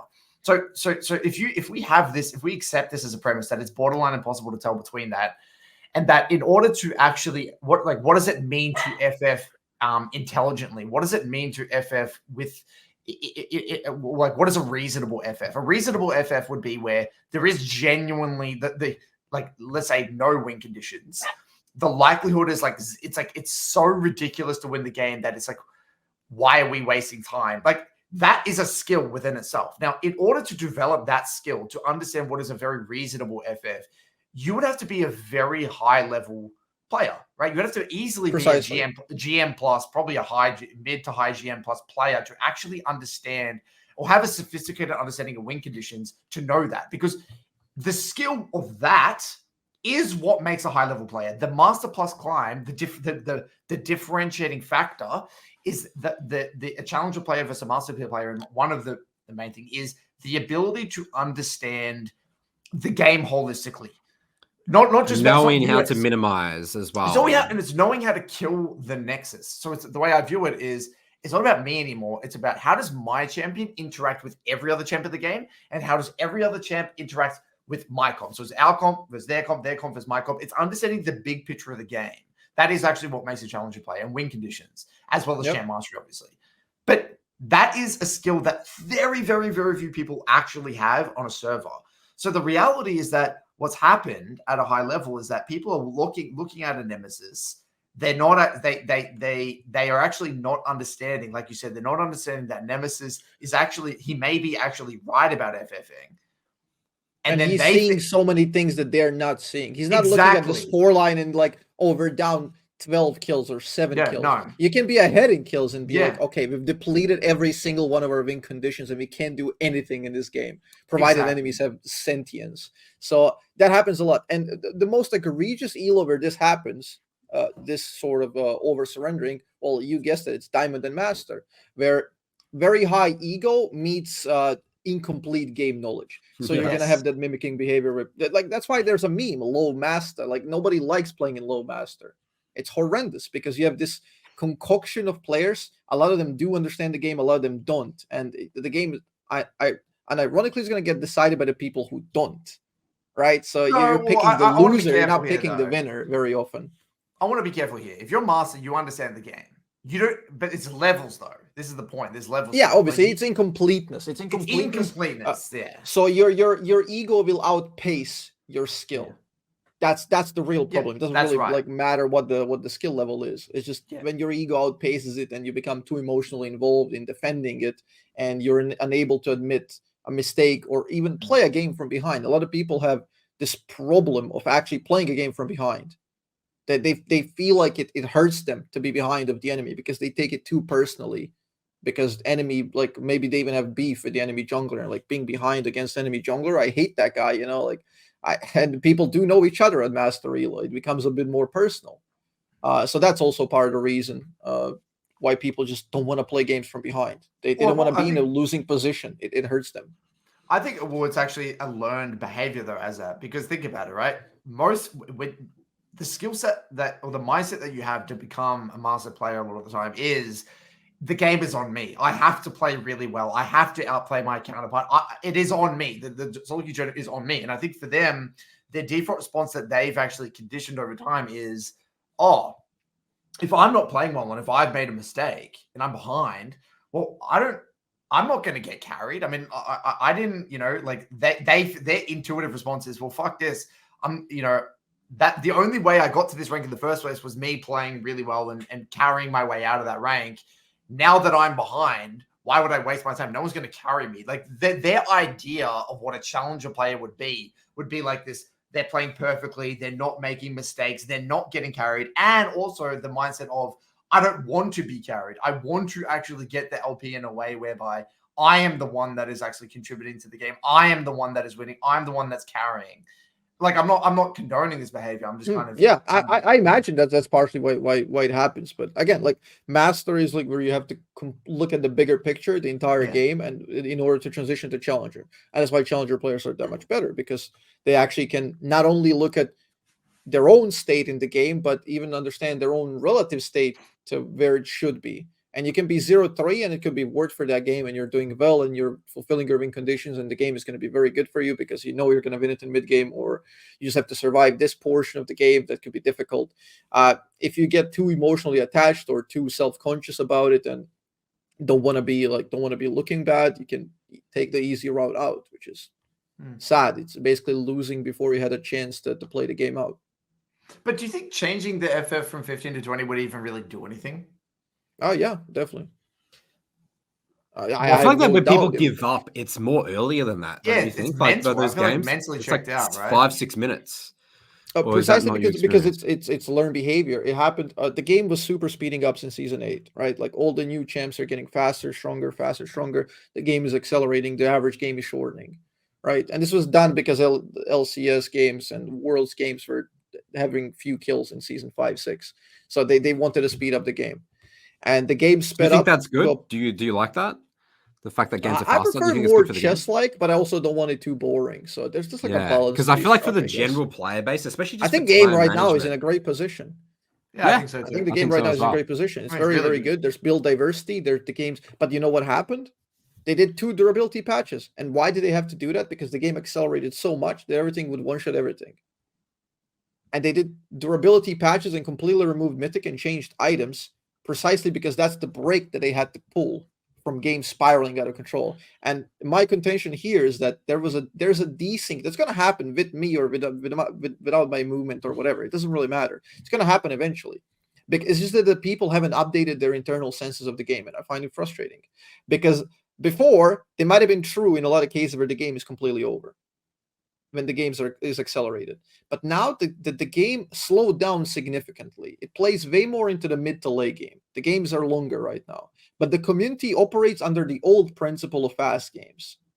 So that's going to take a couple of months to update the software of the community so they can get on pace with how the game actually is. Because right now you're going to have a lot of wrong assumptions where people think, oh, Kazdan picking up 2 kills right now is game over. No, it's not.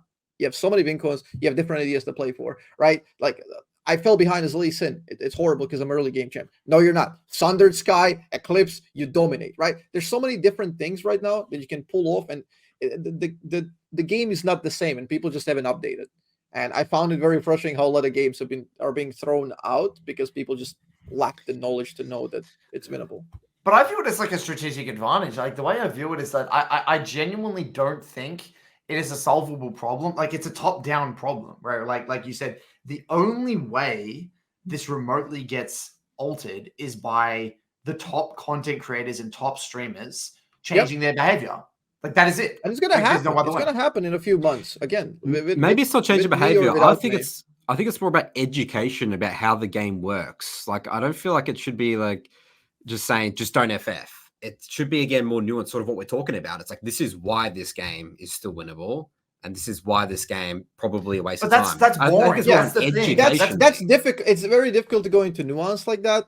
So the only way to kind of accelerate this sort of stuff is, I think this, like, the single greatest thing I've done in doing this whole thing, and I've gotten hundreds of messages, emails, Discord messages, people on Instagram, everywhere. Like I don't even use Instagram. Like I pop in and there's like a bunch of messages there. Like, thank you for that FF. And like I tried it, because I said in like one of my shorts and videos that I made about this is like, if you have any sort of disagreement with me on both the math or the logistics or like idea of how this works, I implore you to play the next 5 games as if there is no surrender button. as if you have to play to win. And some people took me up on that. And guess what? 95% reported either having more fun and or more winning. And it's just a thing that spreads itself. And people are going to catch up to that eventually, that you just have genuinely more satisfying experience if you're trying to win. And it's like, it sounds like very common sense right now when you think about it, but it's wild how like we've been trained because years of same exact patterns and gameplay. Yeah, it's one of those. It's one of those very interesting things where it'll be interesting to see whether it sticks or not. Because okay, it's like this, right? Like imagine, like there's two ways to view it, right? I like the way you're approaching it. It's like a slogan. It's like I want an FF. You know, it's getting people.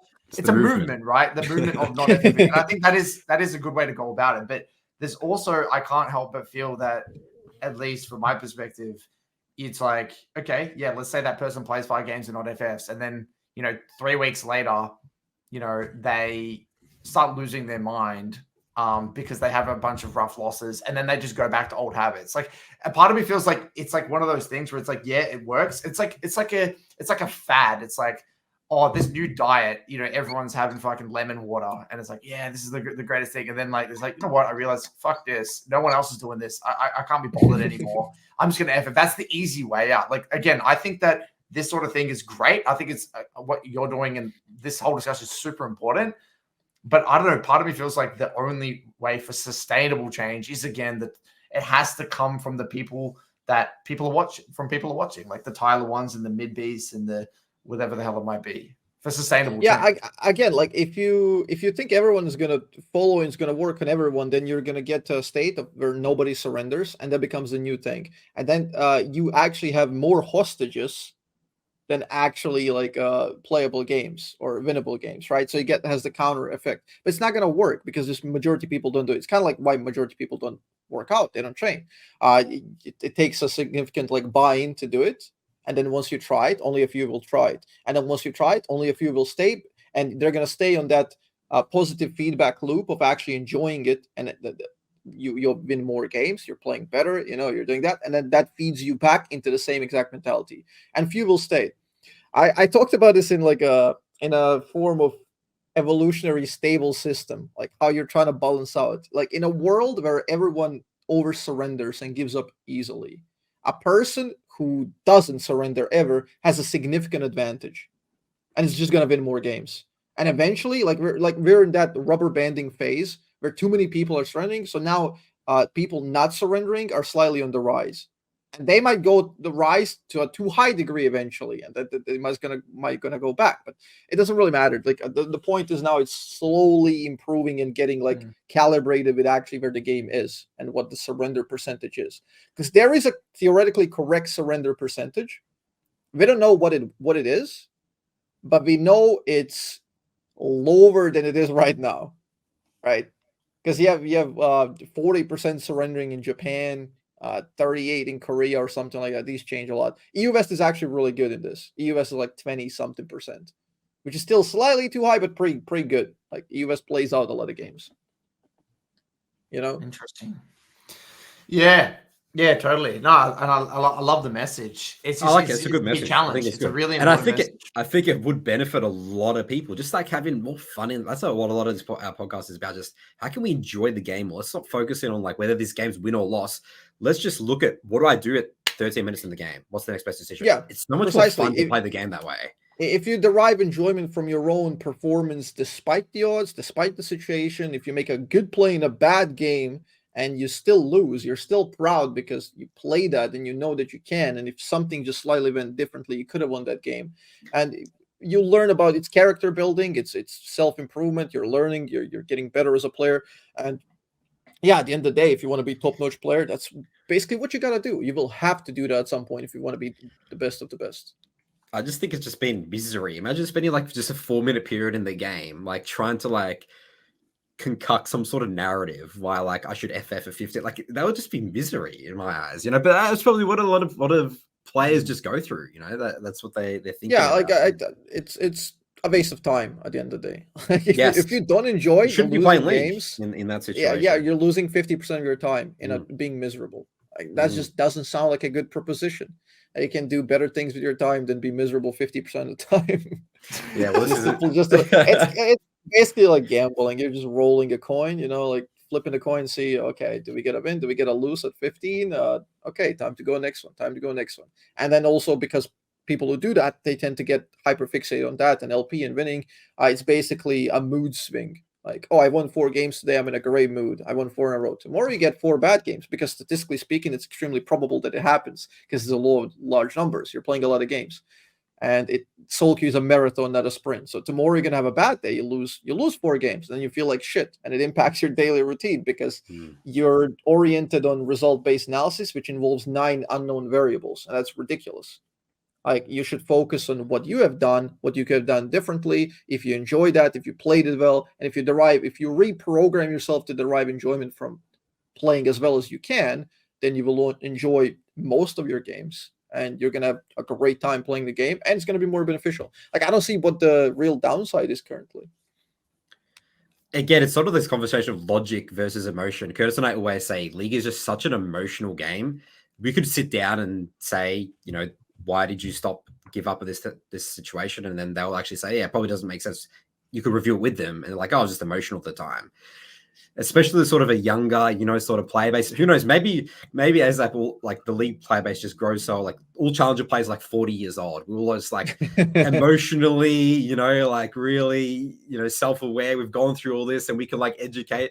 Like maybe that would be like sort of the dream scenario, sort of where everyone, there's just way more logic and less emotion in the actual game itself. But yeah, emotional is actually absolutely correct. Like the biggest change I'm proposing during this whole thing is just to remove the surrender vote. I propose to just move it to a tick on a tab. Like when you press scoreboard, you can tick it if you want to surrender, like without the pop-up, because the pop-up is very like it's an imposition onto like other players pressure. and a signal I have given up. Signal I don't think we can win this. This is garbage. Like every time you see a surrender vote in a game that's close is soul crushing, especially mid team fight. If somebody gets caught, you're fighting the team fight and you're like, whoop, that's a pop-up. It's like an extra thing on a mental stack. It's like, oh, I gotta like look, I gotta make a decision now rather than again think about what's next. No, you know what it should be. I just thought about this. It actually should be way harder to FF. So I actually don't even agree with it being a tick button. What it should be is you have to type something like, I mean, I'm just spitballing. I don't think this game is winnable. And then imagine that. Imagine if you literally had to type out like you made the barrier. Because see how easy it is. It's /FF. It's like instant. It's like you lose a fight /FF. And like I imagine that would shave a lot of people surrendering, honestly. Like in IT, it's all about like how you design the system and how accessible it is. Yeah. Like being on a scoreboard is kind of hidden, not imposing, and people have to know of its existence to kind of click it. So that's an elegant solution to kind of avoid it. Typing is like that level of like I will not go AFK anymore, sort of stick, So when Riot punishes you for your PC crashing or something, but it would be join the game. But you'd want the sentence to be something that really makes them think in a way, like because when you say /FF, it has like no meaning. You don't even know why you're FFing a lot of times. It's like an emotional response, but it's like if you have to type like if you want to FF, you have to type this in like. What's the reason? I don't believe this game is winnable, or go through a long form, like 6-minute form, like filling it all, write an essay at the end. Why? No, maybe it's like a pop-up. Maybe it's like a pop-up. What could you have done differently? Yeah, we have the like win conditions. Like get specific with like specific things. We're too far behind. It's big 3 reasons. Kassadin is too far ahead. And it's like an AI interaction. Yeah, an AI. It's an AI integration. AI like actually like. Has some like measures the game and then it picks like 10 reasons. You got to pick 3. You can't make it too fun. Those streamers would just have a blast with that. They would just min-max that. They would play that instead of the game. Maybe. It would be pure content. It would be. The chat can vote. The Twitch chat can like vote. Like, what do you? But I think that increasing the barrier to entry though would be also quite important. Yeah, 2,000 word essay why you lost. No, but look, if you just cut all the fat here, the reality is what we're talking about is, FFing is a byproduct of not really understanding what the league journey is really about, right? Like it is, and if you have a tendency to FF a lot, you don't really understand the game of League of Legends a lot of the time, and what your journey's going to what your journey's going to encompass. The reality is this: we all know that when you play a game of League of Legends, no one is going to play perfect. You're not versing SKT Game 5 of Worlds. You're versing 5 randoms that may not even have champ mastery, that are probably could be getting a phone call. Someone might be coming into their room. They have IRL obligations. Someone might be playing another game during their It could be Alt Adam playing some game. Yeah, that can happen. Like, think about that for a second. Like, we all know, right? Even though this is silly, but we know that people are going to make mistakes because the game of League is so fucking hard. One misstep, one lull state you don't use, one deployment, inefficient pathing, you don't call off an objective, you don't say no to a play, you compensate. That changes the entire game. One bounty. Yep. And so we all have a deep respect for the difficulty of the game, B, human nature, and the fact that we all humans are not robots that are going to play the game perfectly.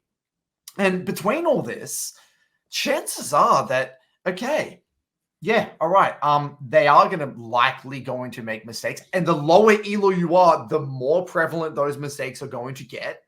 So if people are making mistakes, think about that game we just reviewed of yours, Azzapp. That was you're versing Caps, one of the best AD carry Ezreal players in the world. And your Lee Sin, your Zeri got behind, or your Lee Sin self-muted and was tilting. You won that game. You won that game. You would expect that in a game with that caliber of players that you wouldn't be able to make mistakes and you would have to play perfectly to win. Bullshit. Yeah, and as you said, like, players are not going to play perfectly. They're not machines. They're emotional and all that. And on top of that, even if they are playing on top of their level, there's still 5 randoms, which you can exploit their lack of synergy. And they will not have same ideas. They will have different ideas how to close out a game, how to play out a game, and you can exploit that. You can look to catch people off guard and try to do like some out-of-pocket movements, obviously, that are going to just throw a brick there and then turn the game into a more chaotic environment. And then in chaos, you can kind of climb your way back up, you know. I want to propose something that's really interesting. When you so master players, right? You know, we're talking about master players specifically. There's a toxic combination of 2 factors: the ego, obviously, which blinds them from seeing what they could have done better in a game, but also B, they actually lack the holistic game knowledge. They lack a lot of stuff about win conditions and understanding how to play the game or how to get creative. They lack that creativity, right? For someone like yourself, right? If someone were to be able to peer into your brain and actually see what's going in your brain, what happens when you play is that you're thinking not in terms of, oh, that person's fared, I'm this weak, therefore I lose. You're thinking, okay, well, that person on my team's kind of got these strengths, and that person's kind of got these weaknesses, and that guy's kind of immobile. We've got this CC. You're trying to use all these things, like creative solutions, whether it's fog of war usage, tempo, sacking waves, creating weird man advantages. You've got this like giant bag of tricks that you're just trying to sort through and actually try and figure out a creative solution to win the game. But imagine if you didn't have that bag of tricks. Imagine if you viewed the game very linearly, where it's like, oh, well, there's a 3-0 Kassadin, I'm a 0-3 Vel'Koz, GG. If we just ran into each other, I lose every time. There is no, like, imagine if you didn't have that bag of tricks. Of course, your mind is going to tell you the game's over. You know what I mean? Like, it's almost as if your ability to your understanding of the game helps you not FF because you understand that there are many options available to you. You see what I mean?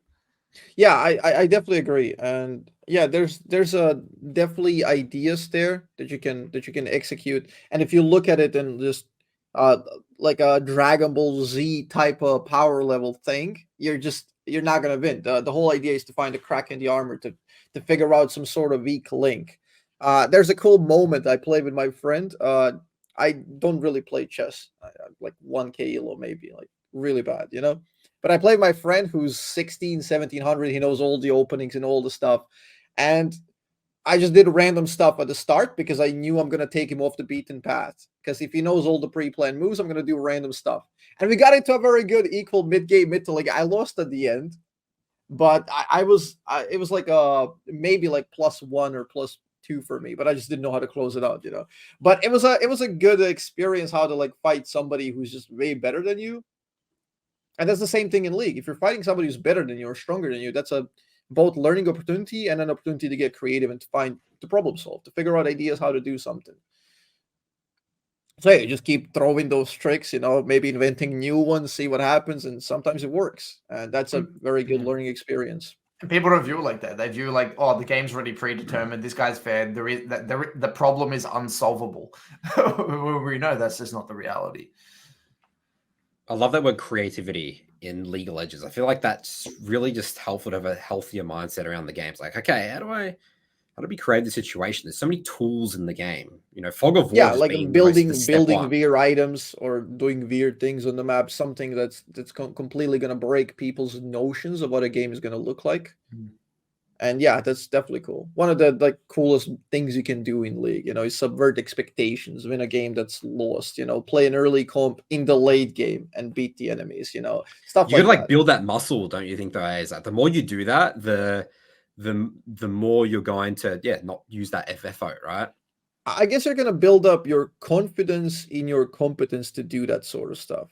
Because if you're presented with challenges that are, and you haven't really, if there's like a huge challenge in front of you, you're going to stress too much and you will not be able to do it. But if you take down a bunch of smaller challenges before, once you meet a bigger one, you're going to have much more confidence and understanding that, well, I've done that, maybe I can actually pull this off, and you're going to give your best and come up with a plan. So yeah, I guess that's just kind of how you do it. Well, I mean, I think that was a pretty amazing conversation. I think my brain's a little bit fried now after all that. Any other things that you would want to mention here? Any other things you wanted to talk about? Not off the top of my head, no idea. Nathan? Well, we've got the support Vel'Koz mindset down. Yep. We've learnt mid lane Vel'Koz. We've learnt about Azapp's no FF movement. If you guys want to join the cause, you can go. I mean, it's cool. Get a little badge, a little pin. Yeah, it's like you should get a badge, like a campaign. You're gonna get a other PR agency. No, it's cool. Yeah. I think it's really good. I think it's a good message. All right, that probably wraps it up for this one. Follow. You stream on Twitch, YouTube. Azzapp, is that just Azapp? If you want to join the movement, tier 3 sub on Twitch, that's there you go. That's you get a pin then. And we'll put all of Azapp's links in the description below. Yeah. All right. This was wonderful. Thanks guys for inviting. This was a great conversation. I love reviewing some Vel'Koz games, talking squid, awesome stuff. We love League of Legends at the day Azapp, you know what I mean? So we could talk about League for, Curtis and I have done it for literally probably I can definitely feel it, the enthusiasm, being still keeping it fresh. It's very cool. These are the things that make up the scene and make the game more enjoyable for other people, because you're gonna passively seep in that passion for the game, and we're all gonna care about it a little bit more, and it's gonna be a cool thing. Beautiful. Yeah. Thank you so much for taking the time, man. Appreciate it. Absolutely. Thank you. All right. Thanks guys for watching. We'll see you guys in our next episode.